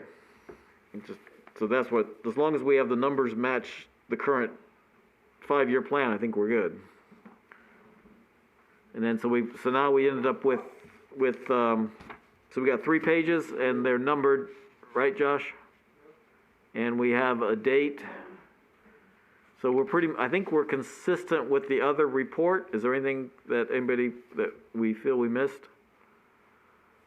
If everybody's happy with it, then I guess we would call that, we just take the top, take the red off the top, I guess, when you save it. Make that, yeah, just make that. Okay. And, so now, are we gonna send this to the city council early and then also have it on their agenda, like we did last time, just so they can have it?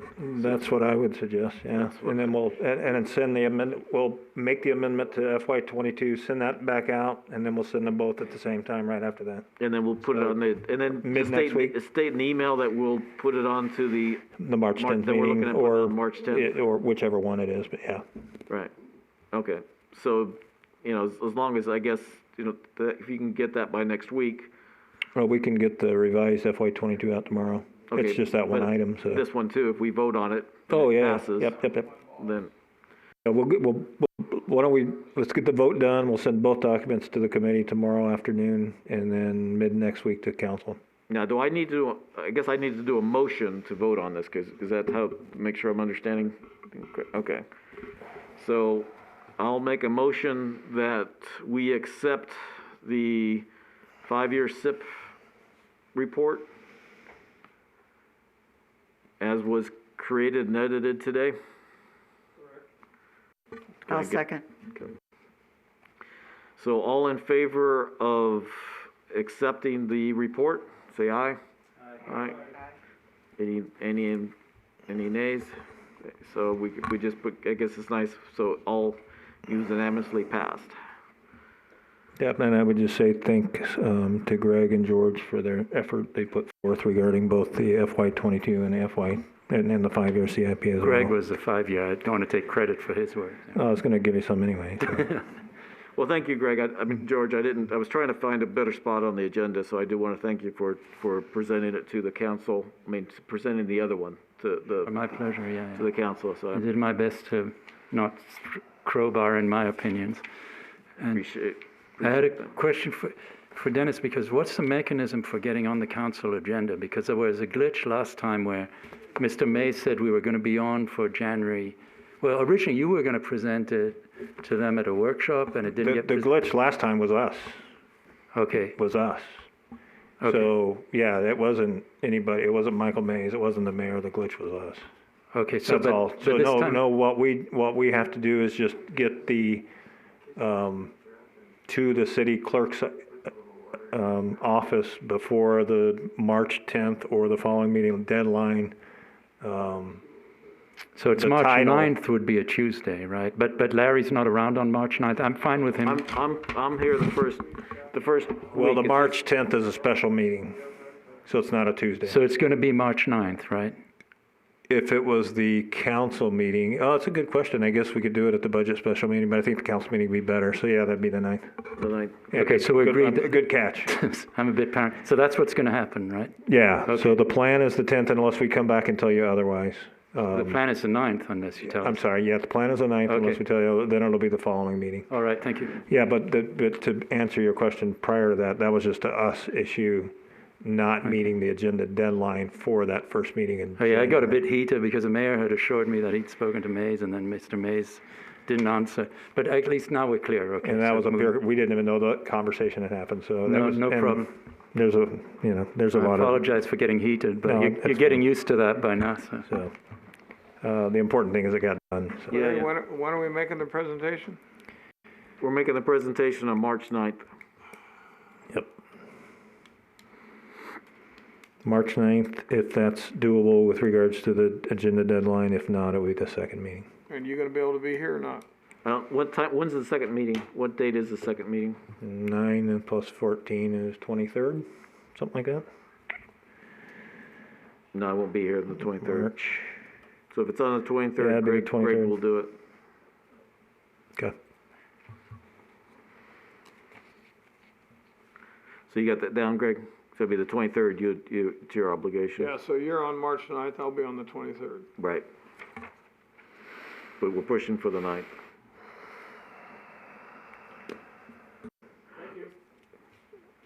Okay, so any other thing on so was there any else, Dennis, on the working capital, not the work, on the capital improvement plan? No, that's it. 5-year? Thank you. Okay.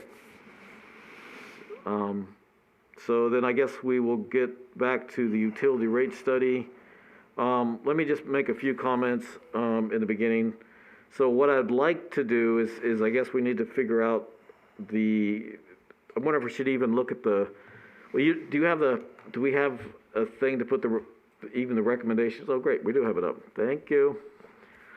I think it's page 4 that has the recommendations.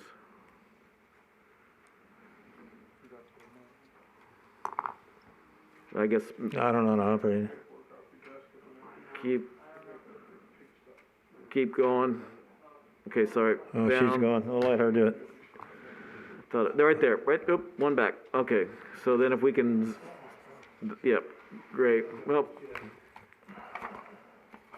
Just a- Okay, so what I was looking at was I'm just gonna make some statements now and then we'll go it. Just my thought is that, again, sort of like we said before, the low hanging fruit and with a review of the, report, the electrical, 1A looks like something we can discuss, and then I gotta make sure that I understand all the facts properly. And 2A is another one we can discuss. B, I need to understand a little bit more, and then the rest of it. So, 3, I don't think 3A, they're recommending some basic changes, which is more, 3 overall is part of the cost study. So if we look at it and say, let's discuss the 3% and the $10 again tonight, and then the rest of the report we need to sort of break out and discuss, and then I believe we do need a overall report to the council on the report sometime in the future, but I don't think so far, near future, maybe even within 6 months. So Dennis, I guess, first off, before we get into the main aspect of it, you were pushing for something to go to council in February so we can try to get everything moving forward to make sure it happened in July. How much fudge factor do we have there? Well, I think what we were, we were looking at no later than March. Right. But sooner is better because it does have to be built into the budget process, because that budget process is essentially the business impact statement process. And that you would have to do otherwise independent of the budget if we made the rate modifications any other time of the year. Now, could we state something as basic as we believe that a rate reduction is in order or something like that by it starting for the July 1st and fiscal year? If we just state that in a basic thing, and then we go into more detail later to say, okay, if it's 3% or something, we'll know within a reasonable time frame. What do they have to vote on? I think all they need to do is hear a recommendation from the committee that, based on your review, that you would recommend, if we're just talking about the 3% increase, Decrease. Or decrease. Did I say increase? Yeah, you did. That's a Freudian slip right there. That's a 6% difference. Well, yeah, I'm another utility director. It's very rare that we talk about decreases. Incredibly rare. I really think you keep it quite simple in that you almost say A and B, and that's it. I mean, reduce electric energy charges by 3% across the board for the kilowatt energy charge. Well, I'd like to work and with... that they would be, you can tinker with the language and make sure we say that the monthly customer service, the monthly customer charges, demand charges would remain constant through 2026 as they are today, would remain as they are today through 2026. Well, the rest of it stuff, I would just say that we need to come back, and that'll be, as we discuss more of the report, we discuss more of the recommendations. Right. So I think, if there's, I don't know that, I guess we'd have to think through this. Does the city council need to know that you are or are not addressing the other recommendations on this page right now? To me, if they just need to know what you are recommending. Right, at this point, I guess what I would recommend, and make sure maybe at the bottom of the document, thinks. you can just say there were other things, there were other items that were considered that we would like to, keep on for discussion on future agendas that require additional data assessment, that we would come back in a 2 or 3 year period and assess. I mean, we can tinker with that language, but I think what they really need is the recommendations that we're gonna make with regards to the budget. Well, if we need, I think that we probably want to give them the same safeguards that we're trying to give ourselves, which I'm hoping we all agree now, is that the cost of service study does not seem like something we'd want to do in the near future. Right. And we definitely don't want to drop the residential and then increase that. That's what we don't want to do. Right, and I think you could probably, the way I would suggest,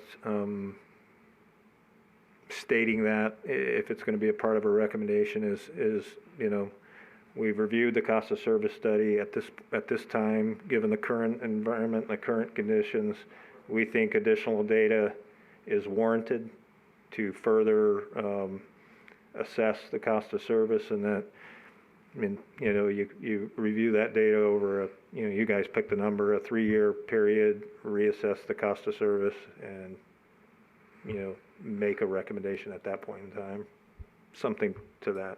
Yeah, because I think what we can say is that we believe that a reduction with looking at the financial data, in section, I believe it's section 3, and we can confirm it. So whether we state all this or not, we'll have to figure it out. And again, what we have to have for a vote tonight and what we can come up with a report later, that's what we need to understand. Whether we do a generalized aspect we include it in March 9th also, so I guess I can also discuss that too. So that might be a little more tricky to get that done tonight. But we just state that it would, we would not recommend that it be raised.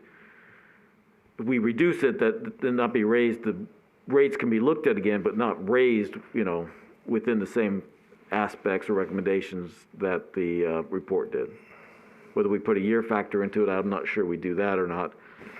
But that way we're not going to come back and use that cost of authority in 2023. Go ahead.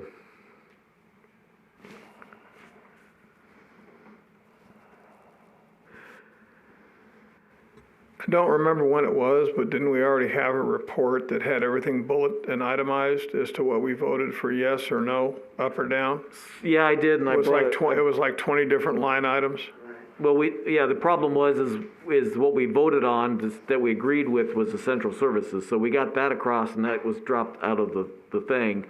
And then the rest of them, we said we needed more data on. So we didn't have a specific report, because I was gonna start with that report, and maybe we can. I don't know if maybe we can. I brought it with me. I don't know if you can find it handy or not. Maybe it's not there.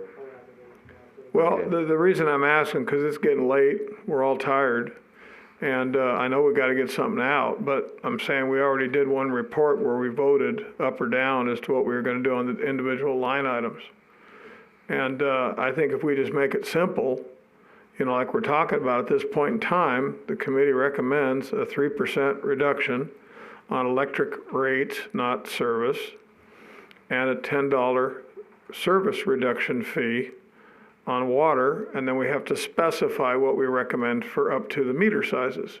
Well, or do we just say and then our next recommendation, which we're gonna have, is we will start the resolution, and, because then they will vote on what the resolution says, and that's our next phase, is what we're gonna put in the resolution. But then that goes into our timescales and our next set of agenda items for the following meetings, and we are just slammed with this stuff. I mean, this is a big, big, big chunk of data to process and chew through. No, but I'm just talking about ironing out the 3% and the $10 a little more in the next meeting. So giving an up or down vote right now. I mean, that's all we gotta do. I can tell you and I'll give you the latest one that I was involved in, as we did, as Greg stated, the committee kept it very simple with regards to the recommendation of the city council, and I'm talking about the city of Phoenix here. And that was just to give city council what they needed to so staff could move forward, drafting resolutions, moving forward. And in that case, it was basically a 2-year, 6% increase on water rates, and it was more defined than that, but it was that simple. That's what went to the city council as a recommendation very much as what you're saying here. That was that that utility administrator talk again, 6% raise. Well, that was a different time at a different place, and that's ongoing at the city right now, Phoenix. But that's, the committee kept it that simple. Staff worked out all the issues with the resolutions and. Yeah, I think based upon what we've read and what we've seen, the problem is the reduction on the commercial side of the house. I don't want to even entertain trying to sort that out for this next go around. We're going to have to really dig into that. Commercial rates, I'm sorry, they stay where they're at. We can give them $10 off, but that ain't gonna bother them. That's nothing. But I'm saying we need to really look hard at it because, like I said, and guys that have worked systems, you start changing out an 8-inch meter or 6-inch meter, you get a crane in there, you're not gonna pick it up by hand. Yeah. No, I guess I would like to make something simple tonight, but have a chance to go into a little more detail in the near future. That's just Well, so I we think, can make sure we get all the facts straight. I think if everybody on the committee agrees, it can be as simple as a 3% reduction on electrical cost, not the service, and a $10 reduction on the service fee on the water. That's it, period. And then we iron that out later because they understand that we're still working on how it's broke. We're not necessarily following Raftilis's $10 aspect. The way I look at what the report is that we've spent a lot of good money on, when I say we, I generalize the city residents, is we've got something to start with, but to see the shocking idea of what they're proposing is just not in the spirit of a municipality. No, I totally agree. Okay, and that's the one thing that I think George will agree on. It's not in the spirit of municipality, it's the spirit of a for-profit corporation municipality. Well, my point is the report isn't trustworthy. I don't agree with the 3%. But I've made my points. There's no point in torturing everyone and repeating endlessly. I just don't agree, that's all, period. So like I said, we just put that and just put it as a raw document and then throw a vote to it and see what we get. Of course, we've got one absentee person, but we've got the quorum. So do we do a motion, or because now we lost Josh? So do we put something together on the screen really quick? So I guess let's see if the rest of the committee agrees with that concept. So Marty. Yes. Ned. So George is okay. George and Eileen. I agree with the 3% reduction on electric rates and a $10 reduction on the meter base charge only. You had said something earlier about agreeing to their table up to a 2-inch.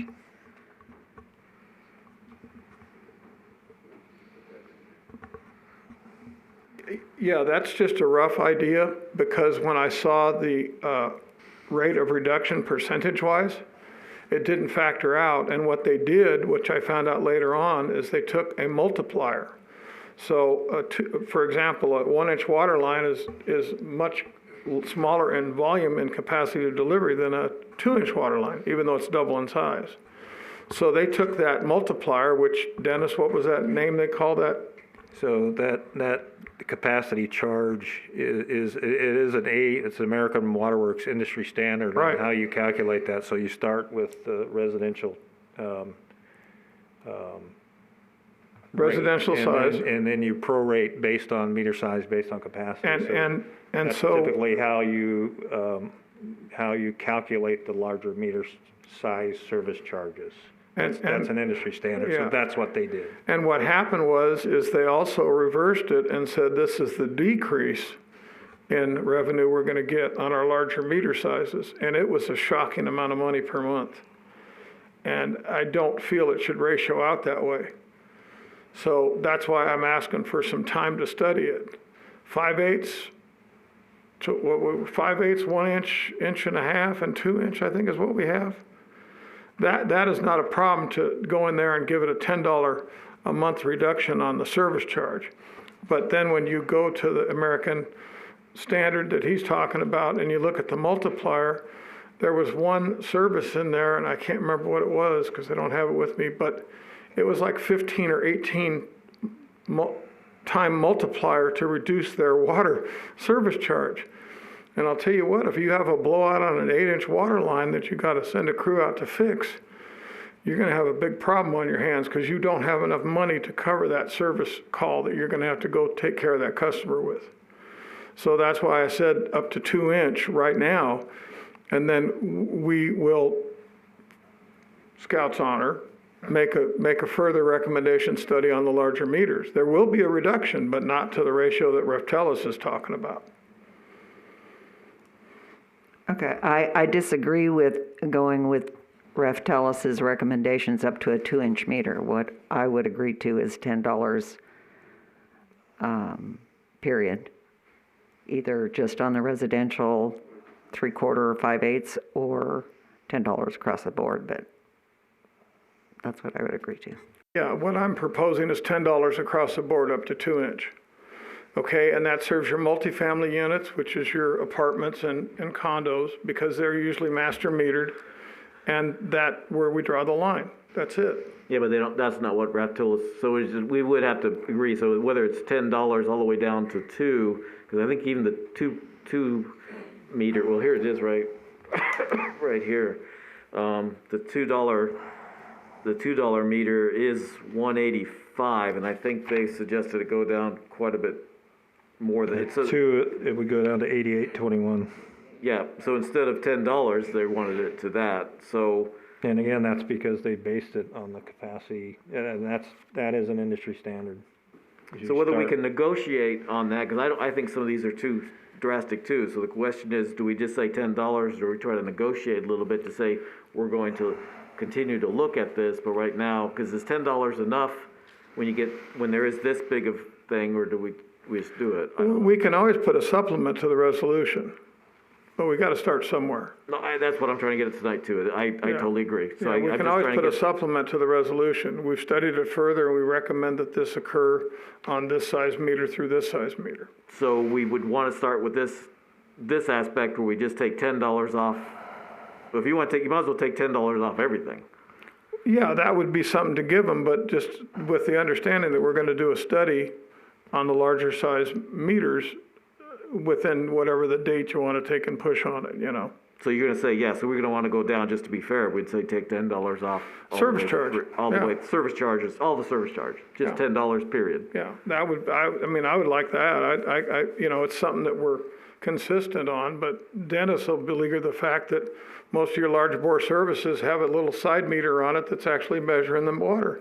And that's a 3/4 or 1-inch meter on the side of those larger services. Yeah, and again, I mean, it looks like a large reduction for an 8-inch meter, but we have, that's essentially the golf courses. And as a percentage of their total bill, it's pretty minor. So they recommended doing this as a phase-in over time. Well, No, that not wasn't a phase-in, phase-in. but starting in 2022. So an 8-inch today is $21.36 a month. Next year it would be $12.67 a month going forward. That's a significant reduction for the water service charge, but for their bill overall, it's not that significant because they're using copious amounts of water, right? So it may be what you could do, and I guess what I would recommend is you stick with an industry standard, but you choose the size residential up through 2-inch, commercial up through 2-inch, stick with the Reftelis recommendation, reassess 3-inch and above, because I think you really need to look at the total bill, not just the water service charge by itself. And those numbers, I'm pretty sure are in their calculations, not in the report, but in the backup data. Because I agree, it looks like this huge reduction, but it's the smallest component of their bill. But I think we would need to look at that with the 3-inch, 4-inch, 6-inch, 8-inch, 10-inch, and show because I don't think the committee's seen those actual bills. It's in what the they would look report, like. but it's some of the bills, Yeah, we haven't seen the bills. I they think just- it's in their data that supports It's in the this. spreadsheet. It's in the Yeah, spreadsheet. it's in the spreadsheet, but it's not in the yeah. report, so unless Right. unless you dove down and dug into that, you would have seen. I it. did some, but yes, it's not the easiest to go So through. yeah, That's so the- yeah, and that's all I'm saying. Yeah, it looks like a large reduction because you're going from, I'm just looking at the 8 inch, it's 2,100 today, plus some change versus 900 in 2022. Ooh, and it's a 50%. Yeah. Okay, so I guess But the that's just the charge, and we got to Right. remember that. the easiest way for this to be done, I think, is, if you don't mind, Josh, can we just put together a really quick Word document, so we can see it written up, and that way none of us are confused on exactly what we're saying. So instead of just putting a motion out and relying on the recording, can we write something up right quick? Is that okay with everybody? And that way we make sure that we've got it all squared away, and then we decide if we want to make a itty bitty report, or do we just want to make it a motion?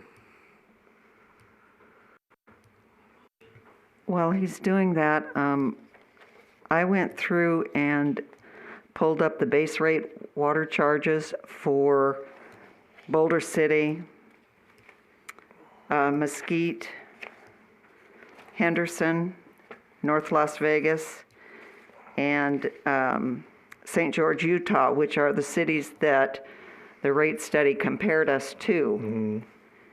And the reductions that they're calling for are not in line with those cities.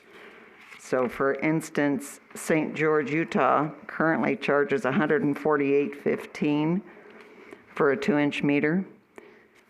And Raftellus is recommending $88.21. Las Vegas, they charge $163.45. North Las Vegas, they charge $163.45. So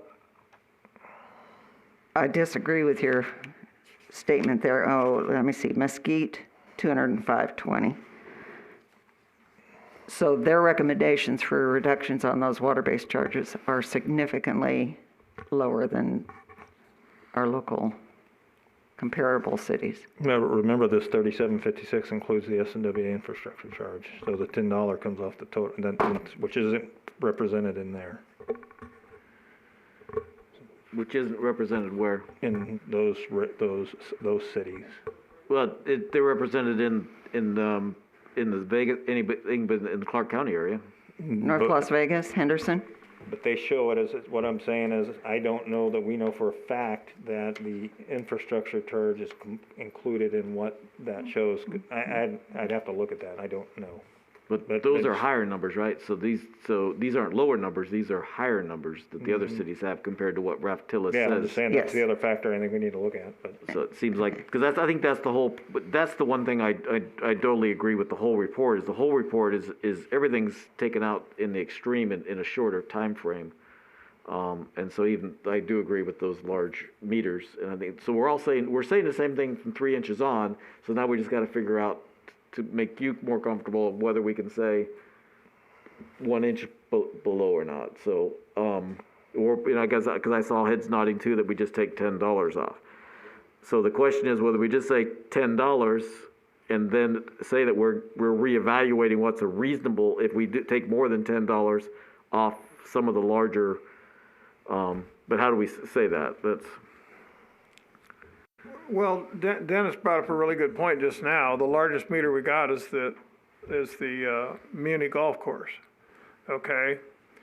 And this would be better off for them if they'd get off the doggone domestic water, okay, and go to raw at a 25% savings, because the meter charge is gonna be still the same meter charge. yeah, right, the meter Dennis? charge is the same, Yeah, either whether it's raw or regular. so what I'm saying is where the cost behooves the municipal golf courses to get off the domestic water and get onto the raw, even if they gotta bite the bullet and borrow some money, or we put a little bit in and they put a little bit in. But back to the meter charges, I like the idea, the more and more I'm chewing on it, that everybody gets a $10 reduction, okay? That meets the spirit of what Raftellus is saying. But as you dig deeper, the charges of reduction on your larger bore meters and your larger size meters is significantly greater than all the surrounding communities around us. Okay, and that's where we've got to take and get some more wiggle room to study it and figure it out. And that's all I'm saying is I don't mind contributing the time to figure this out and figure out a decent recommended ratio. But my biggest fear is that we're losing the spirit of Boulder City, that it is a municipality not for profit. Okay? I don't want to get tangled up with Clark County and the state of Nevada with making money in Boulder City on people's utilities. I want to make sure that we have enough money coming in to take care of the problems with a little bit of cushion for the what ifs. And I say that we give them the $10 a month reduction across the board, all meters for water on the service, with the caveat that we revisit the larger size meters at a later date. Because we can always amend a resolution. Right, we can amend, yeah, so we can amend it, and, okay, so if we amend the resolution, Dennis, do we still have to do a impact statement? Probably. If it's outside the budget process, you would probably have to do a business impact statement, even if it's a reduction. But we could probably, if we start that at the same time we're doing this evaluation. Well, I would tell you this, you don't want to confuse the customer either, so I wouldn't turn around and do it within a year. Right. I'd stay away from that.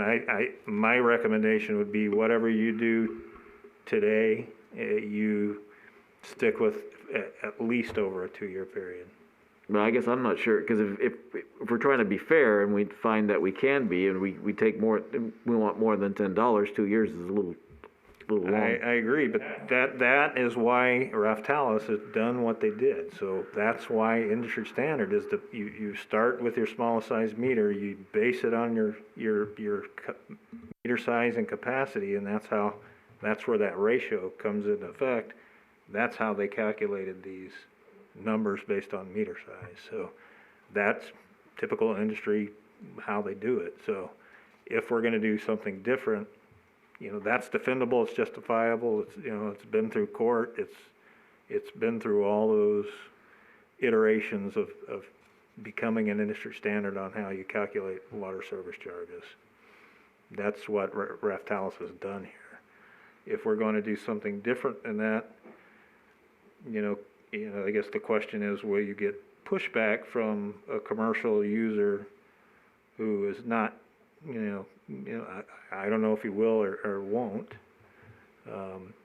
Pretty much you can defend whatever you do. You're not increasing any of them. So, I don't think that's going to be an issue of defending, other than this is equitable and defendable, what's presented. But if we put in the $10 and saying that we're reviewing, then figure out what best word to use to say that we're going to look at the additional larger sizes, size on the, so we have a few more months of this, then we can figure out what to do it. So, but Josh, go ahead and pull the word up. Let's get some verbiage written down really quick and see what we can do. Okay, so what do we need to state this as to go forward for the council? This would be UAC's recommendation of accepting. So the one thing I'm hearing we are in agreement. So is the acceptance of the 3%. That's the one we can definitely agree on. So recommendation on. For the record, I don't agree with that. Well, we're going to get get a majority. No, you said we're in agreement, and we're not. We'll have the majority. The majority. Yeah. Okay. Well, this is. I'm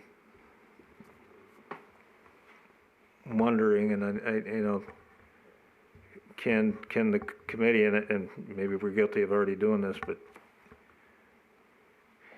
it's going to look like that the committee has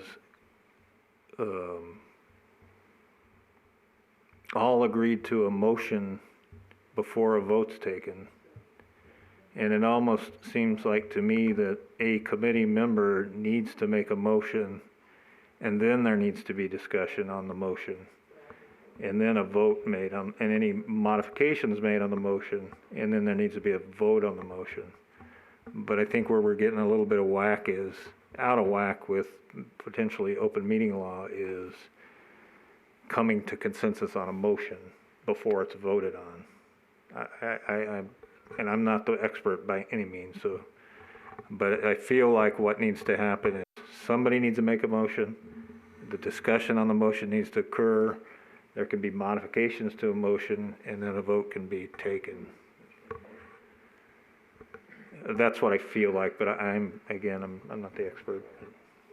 But I would, Greg, you got, it probably sounds like the safer bet.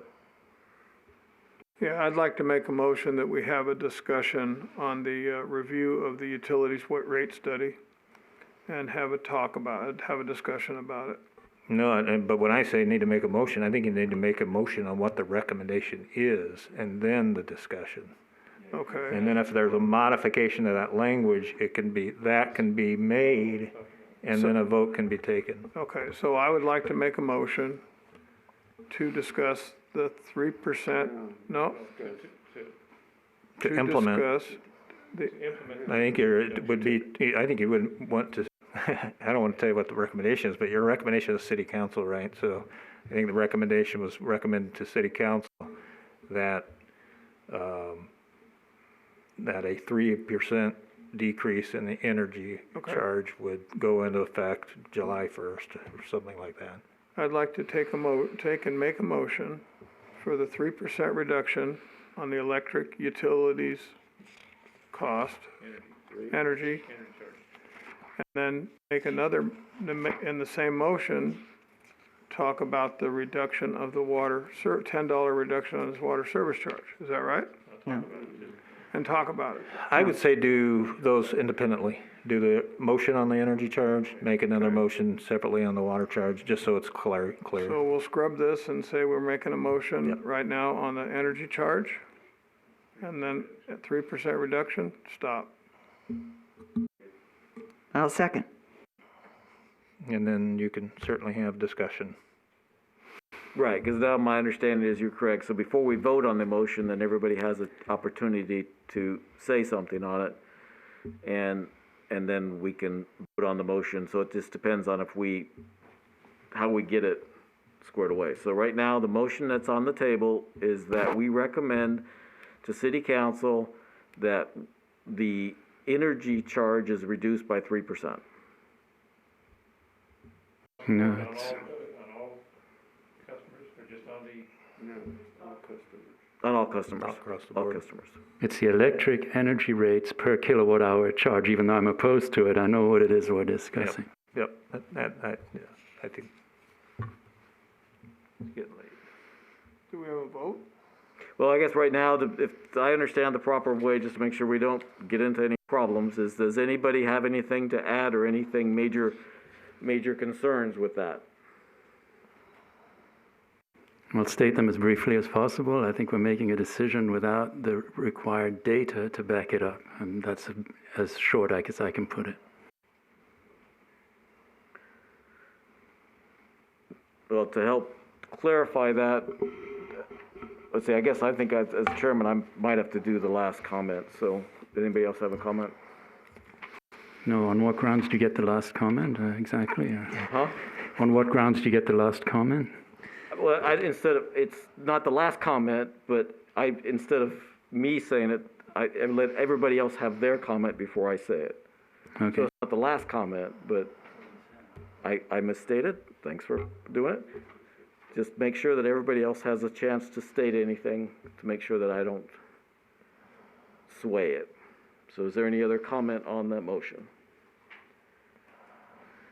So in justification for the motion, I do believe that the financial part of the Raf Tillis plan does support what we're trying to do, so. So I guess now then, we take a vote to pass the motion. Everybody in favor? Aye. Anybody opposed? So we have, there's 5 in favor and 1 opposed.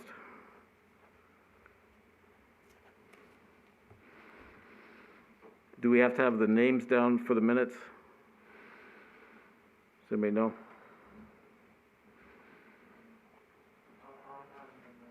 Huh? Okay, okay. So does anybody else want to make a motion on the $10 charge?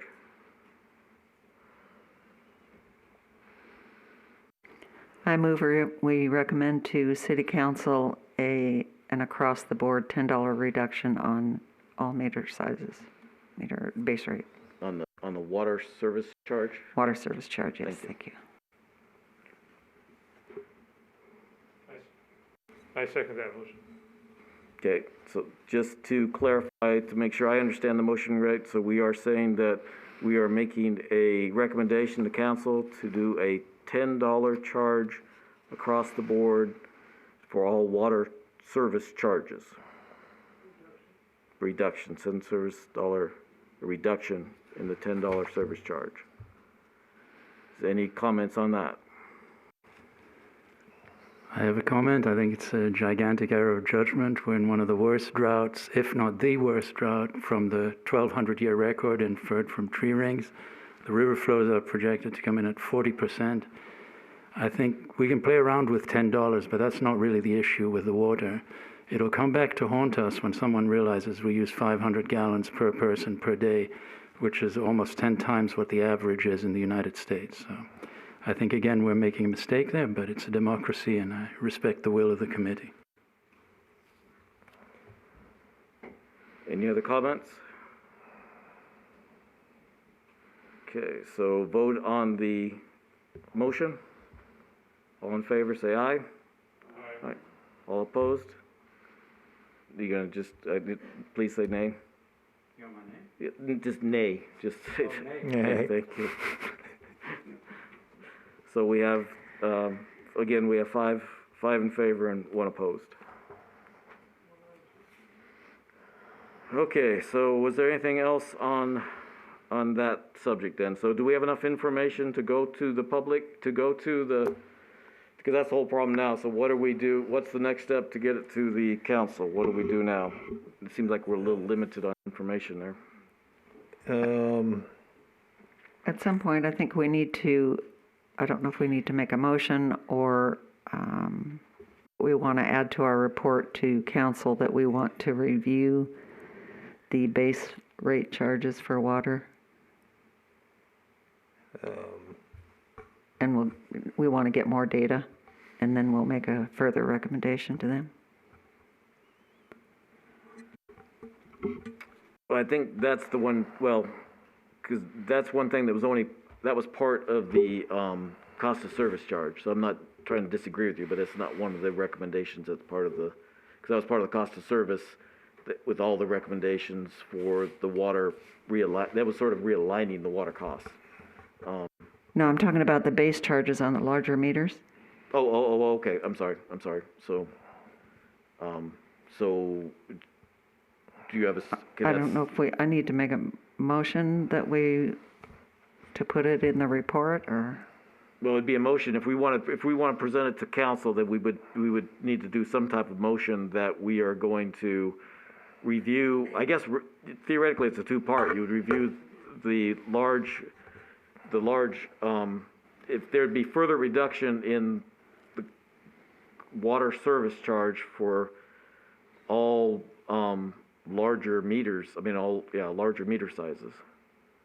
Is that what we would, so somebody else help us out, just so I guess get a motion.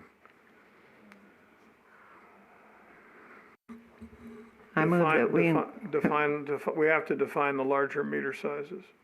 anything above a 3/4 or 5/8 inch.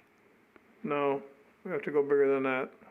because you're 5/8, 3/4, and 1 inches domestic residential. So I think we ought to start at possibly 3 inch and above.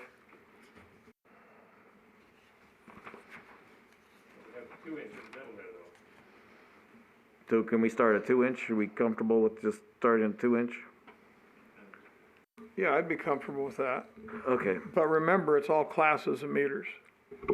Single-family residence, residential, multifamily residential, commercial, and industrial. We say across the board, I think that covers it. No, there's different classes of meters that we, the city of Boulder City, have. So I'm trying to get a $10 reduction. Sorry, we can't discuss this right now. Okay, so let's get a motion to see if it's the same thing we did, and then because I believe we can modify the motion so you can, whoever wants to make it, then a person can help modify it, and then you vote, then we can say we accept the second motion, if I'm understanding correctly. Does anybody have this down better than I do? Did I say, Holly, did you have any? No. This is where we are a little weak on trying to figure out the. Yeah, no, full and aspect. again, simple is better. What it feels like is you want to communicate to council that there were other considerations that were contemplated or recommended in the rate study that really you as a committee would like more time and more data to analyze, including water service charge for larger meters, additional data to further assess cost of service, and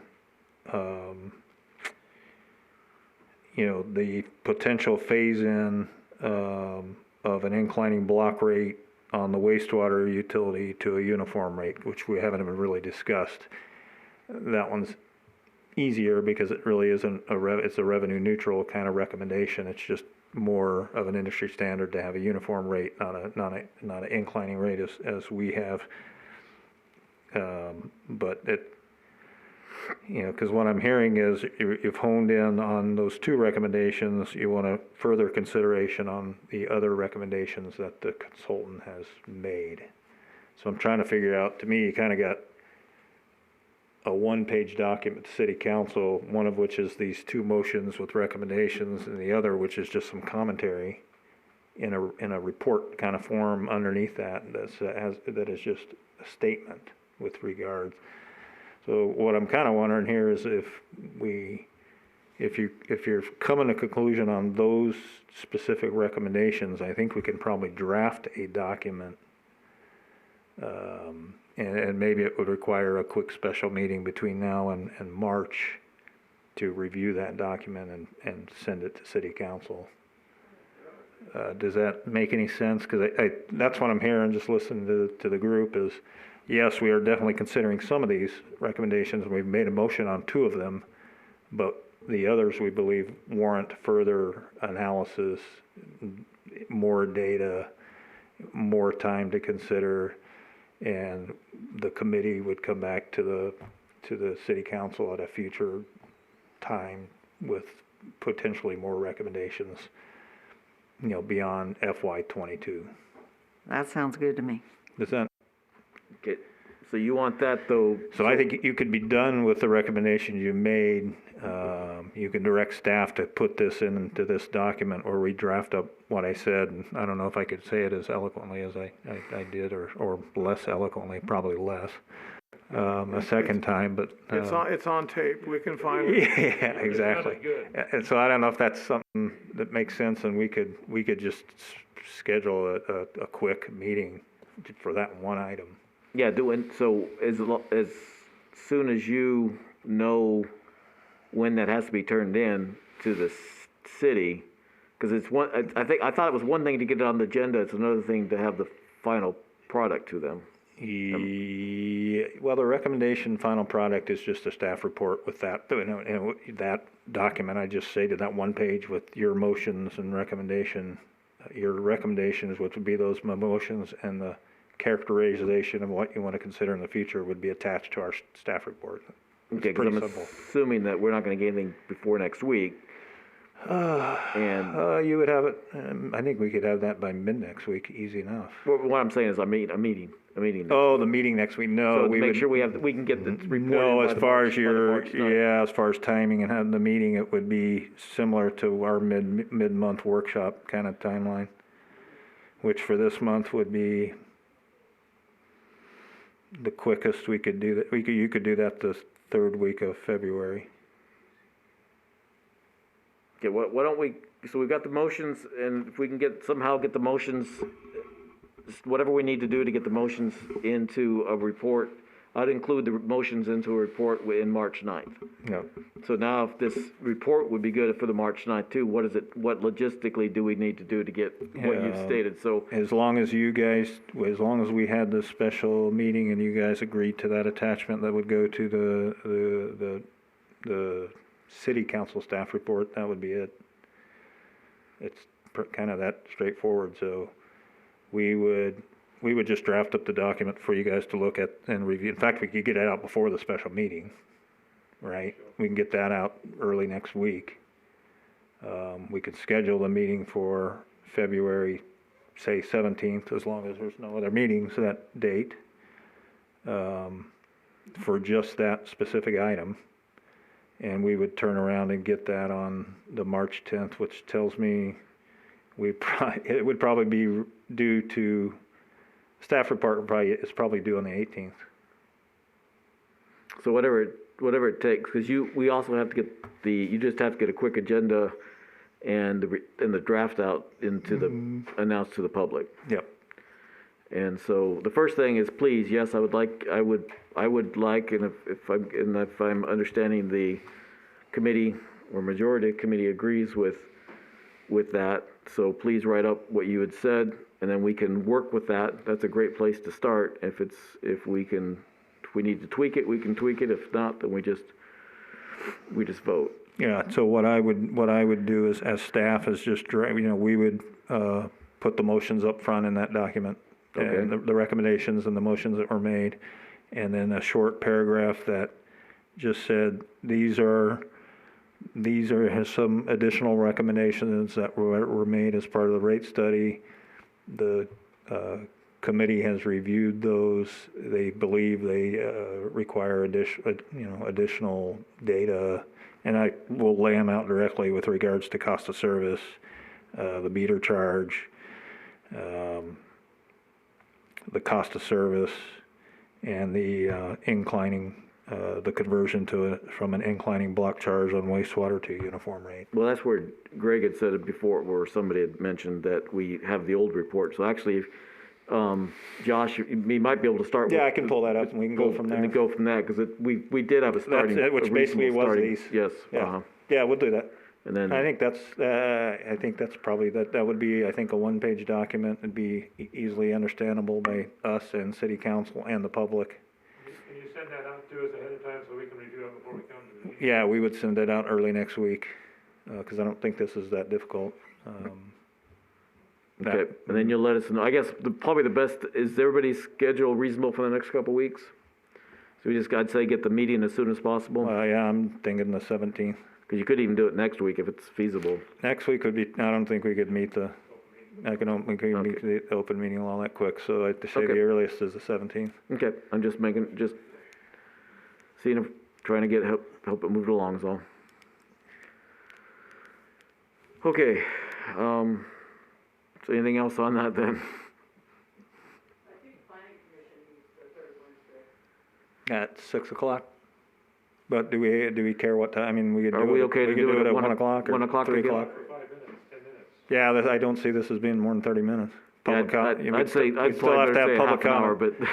Well, you're do still our gonna have best to have public comment before and after, so. Gotcha. So, but we can, no more than an hour. We'll do our best to, say an hour maybe, but if we get it done in half an hour, we're done. And we could throw in those minutes we're getting caught up on, potentially. Yeah, because this is a regular meeting, because we got to vote.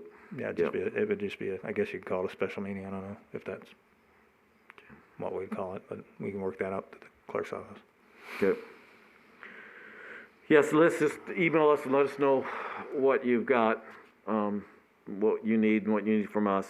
And, Yeah, I think all we'll need is, we'll get the document out early next week. You guys will have that available. We'll get the meeting scheduled for the 17th, 1 o'clock, 1:30. Anybody care? yep. Just keep it at 1 since we're typically 1 doing that? o'clock's fine. Okay. Hold it. This is February. Okay, good. Just making sure I was here. Okay, It's March so 17th. You're on your own. we got 2 more that we'll try to get through real quick. So we're gonna close out item number 5, and we're gonna go to item number 6, which is discussion of timetables and reports. And, I guess for, what I'm looking at, maybe we'll just briefly mention what everybody else, so we've got, I think we do want to report for this overall Raftillis report. So somewhere in the next some reasonable time frame, we want to do a report. So does the committee have an idea? Is it 4 months, 6 months? I guess part of it might be is how bad our agenda is, but to put something together. I think 6 months or maybe even a little bit later would work. I guess I'm just gonna round the table really quick again. Marty, what do you think? I'm not sure what you just said. Okay, yeah, I'm probably mumbling and trying to get out of here and going fast. So what I'm trying to figure out is that, so we have the final report. We've done a few recommendations on it. I believe, and hopefully the rest, that we should sort of start, I don't know if dissecting it's the proper word, but discussing the different sections of the report. And then we should, when we're done discussing the different sections, then we should send a final report what we believe the report, the validity of the report or whatever. We get a recommendation from the council, from the committee to the council. It's getting real late, I can't even talk anymore. Okay, let me say that again. So bottom line is a simple report about the final Raftillis report to City Council. Bottom line, okay? And this is really purely up to what you as a committee want to do or not to do. I can tell you historically, I've never seen a committee report out on a report. Whether it's a rate study report or any other technical report, I just haven't seen that. I mean, typically, where I've seen the start and end, if you will, with the committee is the recommendations that go to council, which is what you're doing. So, But we're doing whether you want to get to that level of reporting on a report, that's entirely up to you. I haven't seen that done before. I believe we do need to do a little bit more because there is so much faulty data in the report that it needs to be brought to the council's attention.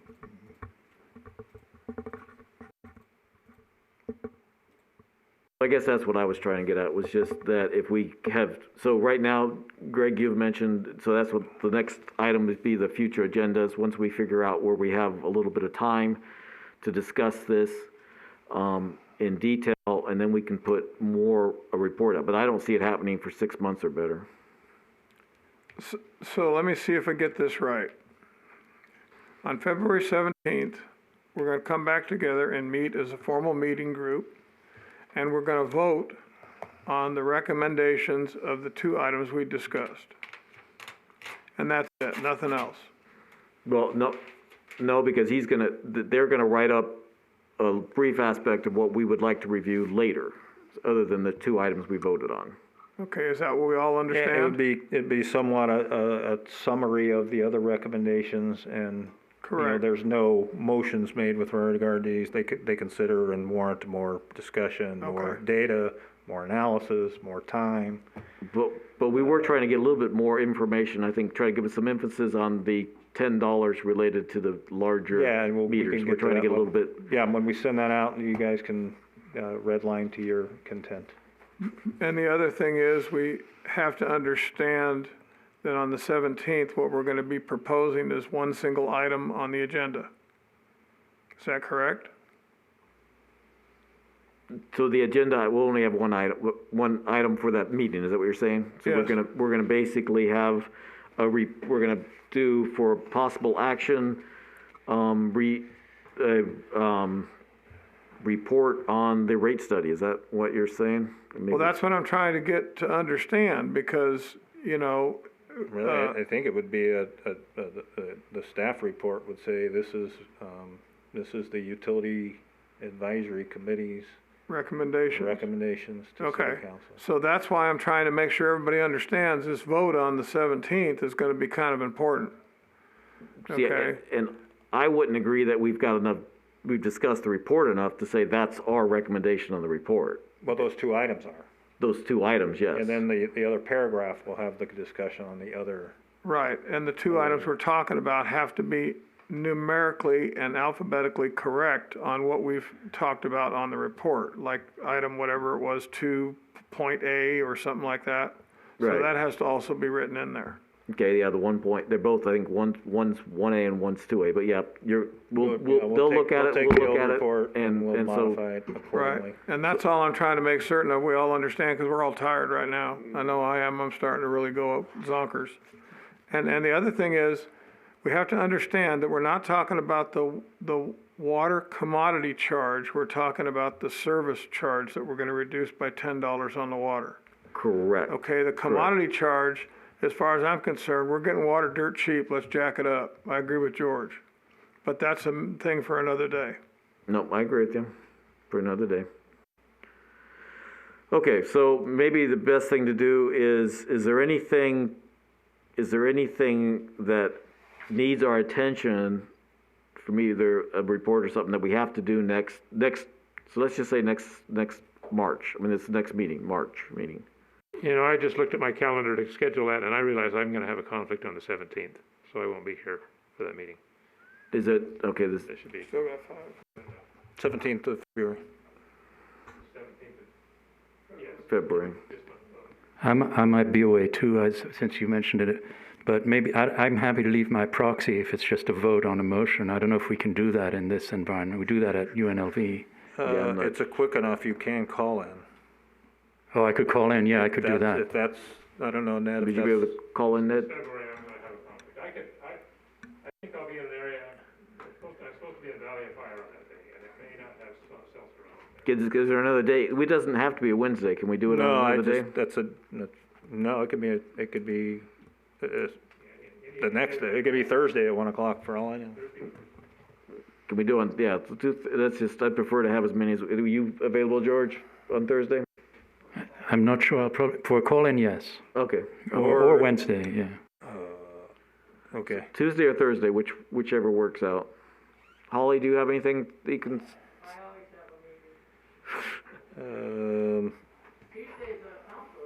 Tuesday's council, but I don't think that really matters if we're doing it at 1 PM.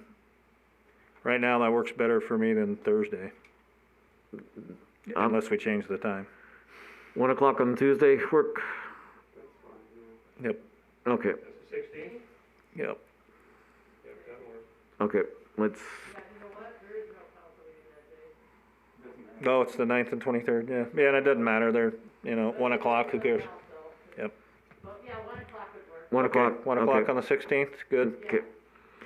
So let's just then, probably let's just start on the agenda. Do we want to put the agenda item on that meeting to go with it, so we can just quickly go through here, or just get the agenda for next March? Make sure we got that. Because again, Greg, you were saying that we had quite a bit going on. I just want to make sure we didn't forget.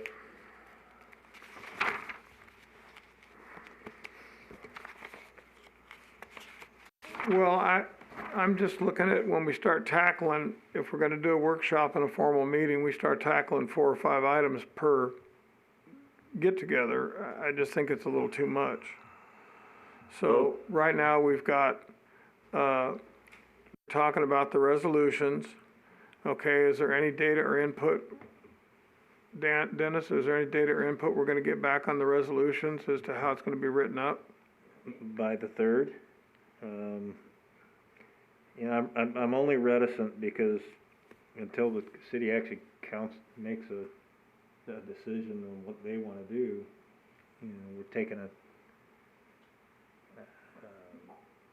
we're we're making assumptions that they're going to agree with the committee's recommendations, so that's my only reticence there. And so March 3rd may be too soon. Is that, so the feedback there is appreciated. Okay, so, Yeah, I think what I would prefer is we've actually, if we're gonna have that in front of council by the 9th, which it feels like we are, Okay. at least we would have enough feedback to be comfortable with, maybe that's April, with regards to some draft resolutions. But when do they have to vote on it? If it's by July 1st, when does the resolution have to be voted on? It needs to go with the budget.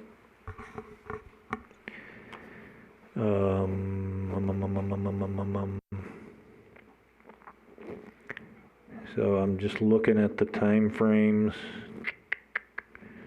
Public hearing and adoption, May 15th, most likely.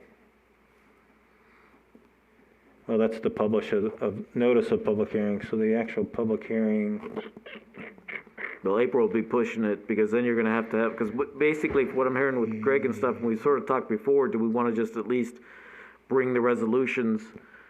The resolutions, I think, are somewhat easy to find on the city site, but it might be helpful if you can send them out, just so make sure everybody has them. I think they do. Raftella sent in a nice Yes, spiral that's right. binder Okay, so with all everybody's- the resolutions, so we can just, if we bring ours at the next meeting, we're gonna discuss that too, or. why don't we do this, we'll just PDF that, what Raftellus did, and send it out ahead of time, but we'll also attach it to the March meeting. That Yeah. might be safe, that way it's out there in the public, good point. So we're gonna, I guess the first thing, so we agree that we're gonna do a workshop and a regular meeting again? Yeah, I think we get more traction with a workshop/formal meeting, than we just do one at a time at a different days apart. It's a long day. This was one of the longest ones we've had on our short record I know of. But we're getting a lot of stuff done, and the problem we're trying to do that I would like to see is, I think, Dennis and Marvis, you still awake?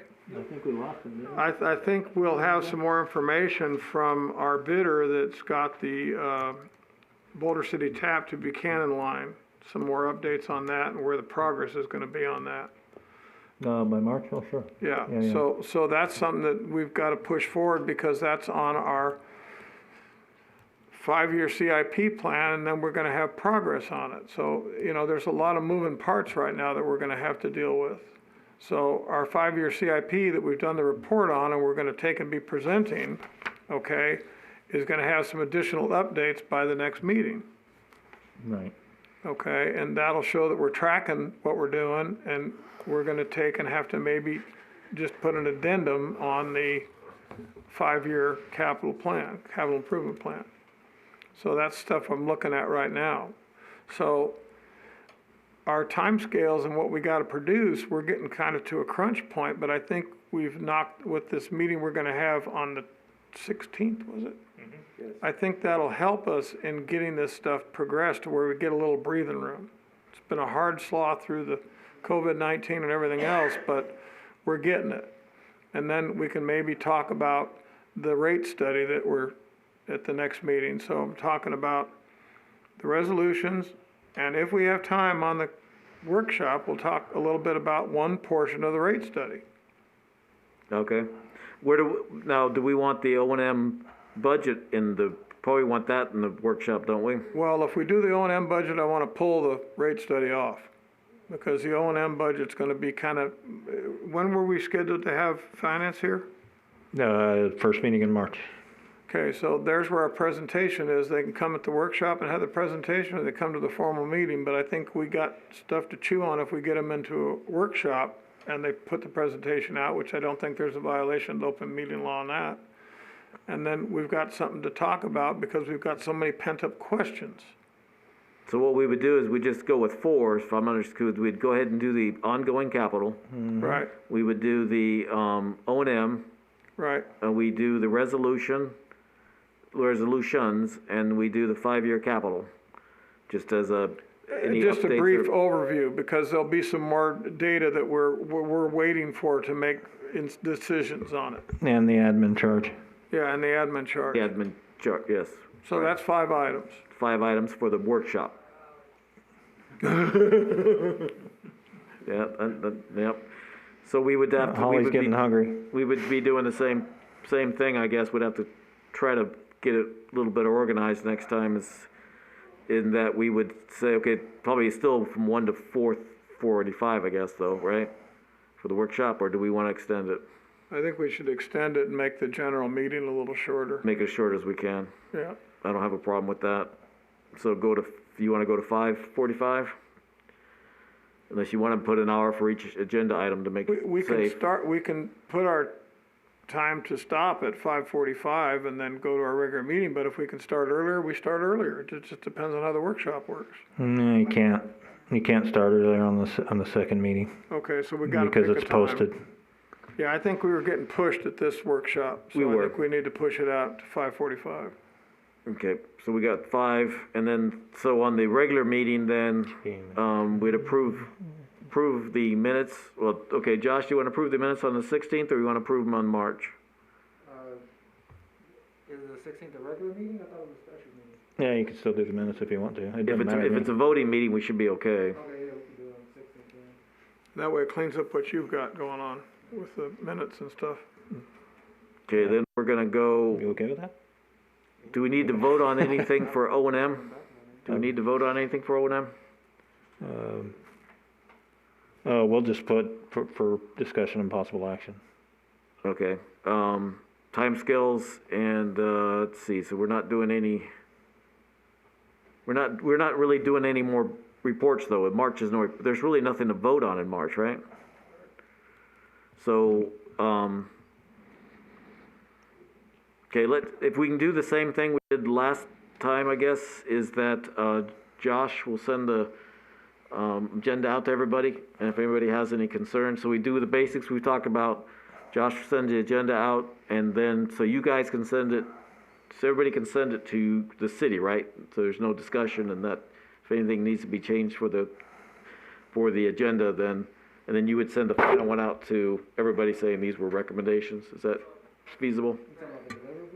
No. Okay, so the agenda, you would send out, early on, you sent out, here's the agenda we're gonna agree to for February. And that was, I think, to everybody, wasn't it? No. It was just, okay. But can you send it We to everybody? can, yeah. Yep, send it to everybody, and then just say, if we miss anything, then their opportunity to send it back, everybody sends it to you, and then you send it back out. Yeah, what I see is the workshop is the O&M budget, the admin charge, the ongoing CIP, the project status update, which I don't think we mentioned, the resolutions, and that would be the workshop. The regular agenda, we can shorten up, frankly, because of what's in the workshop. I think we would, I think that's where we need to separate, because I felt like we were combining the two in that discussion. So regular agenda, I just need some clarification on, because we're gonna cover a lot and, We probably won't have In any the minutes, workshop. we probably won't have any minutes yet for the, if we do for the the minutes special of meeting. 16th, probably won't have them from this meeting that's true. by then, we might. We might, okay, so just put the minutes down as a placeholder, so we'll know. So, Forget about this I meeting. guess the question is, what do you want on the regular agenda? Based on, given what we're covering in the workshop. Or are we going to make any recommendation to council on the O&M budget? Well, is that needed by next time or April? That's a good point. Yeah, I can't remember. Looking at the timeline. Because I don't see, since we don't have our questions, we can. put a The report together. tentative is April if needed.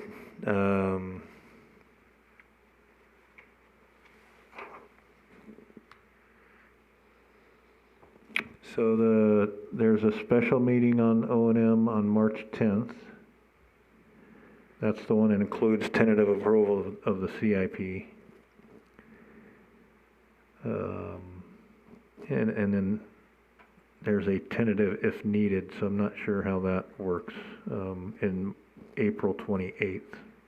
But it has this if needed. April, what was that again? Sorry. So why don't we put on for March 10th, since we're gonna have a discussion at the workshop, we'll put for discussion and possible action the O&M budget on March 10th, or That way we on can- whatever date that is. I'm That way sorry. we can do a motion if we need to. If you're comfortable, yeah.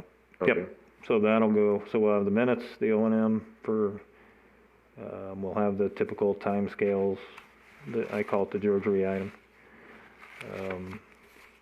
Anything else for the regular meeting? I mean, given the workshop, it looks like you could make the regular meeting pretty quick. Is there anything that we need as an update on the RFP? Do we want to start putting the RFP on there just as updates, but make it quick? The RFP. Integrated resource plan? Whew, I don't know Or that would we you have need more anything time on new that? in 30 days. Okay. Said it backwards, I'm going, I mean, IRP, sorry. I doubt it.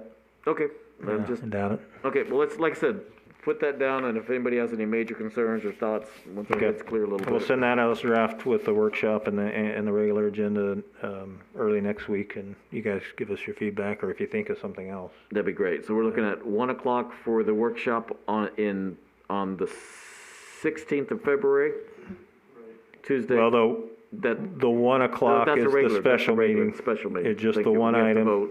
Yeah. And we're looking at 2 items, because you wanted to put the minutes on there to Yeah, get them if we done. can get those, Yeah. we'll put them on there. And then, if not, they'll be on the regular meeting, in March. And then the March meeting is the 3rd. And again. that's 1 o'clock for the workshop. We're gonna go to 5:45, and then try to keep the rest of it not totally out of control. Yep.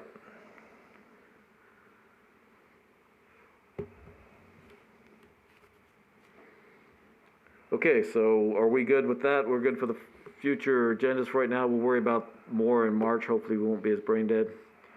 And for further on, we'll do more and call it good for now. Does anybody have anything before I go to public comment period?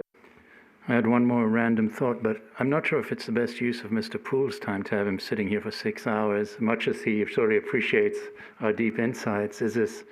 I don't know when to say this, but wouldn't it be better if he was free to go about his business? I don't know. I don't think he's given up too. No, I know you heard me, sir, but I guess, well, that didn't go anywhere, so okay, I give up.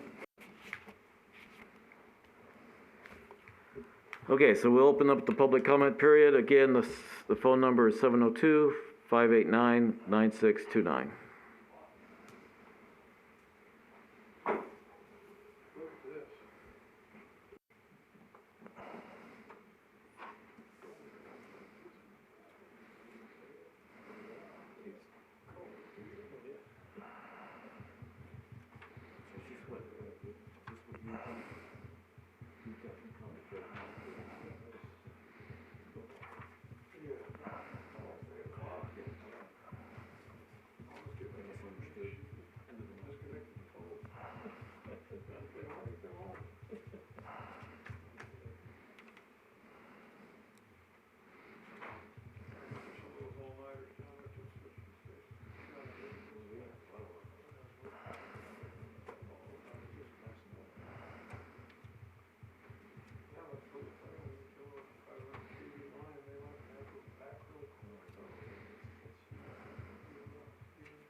Okay, so I don't hear anything coming in, and since it's a regular meeting, I will motion that we that we adjourn the meeting.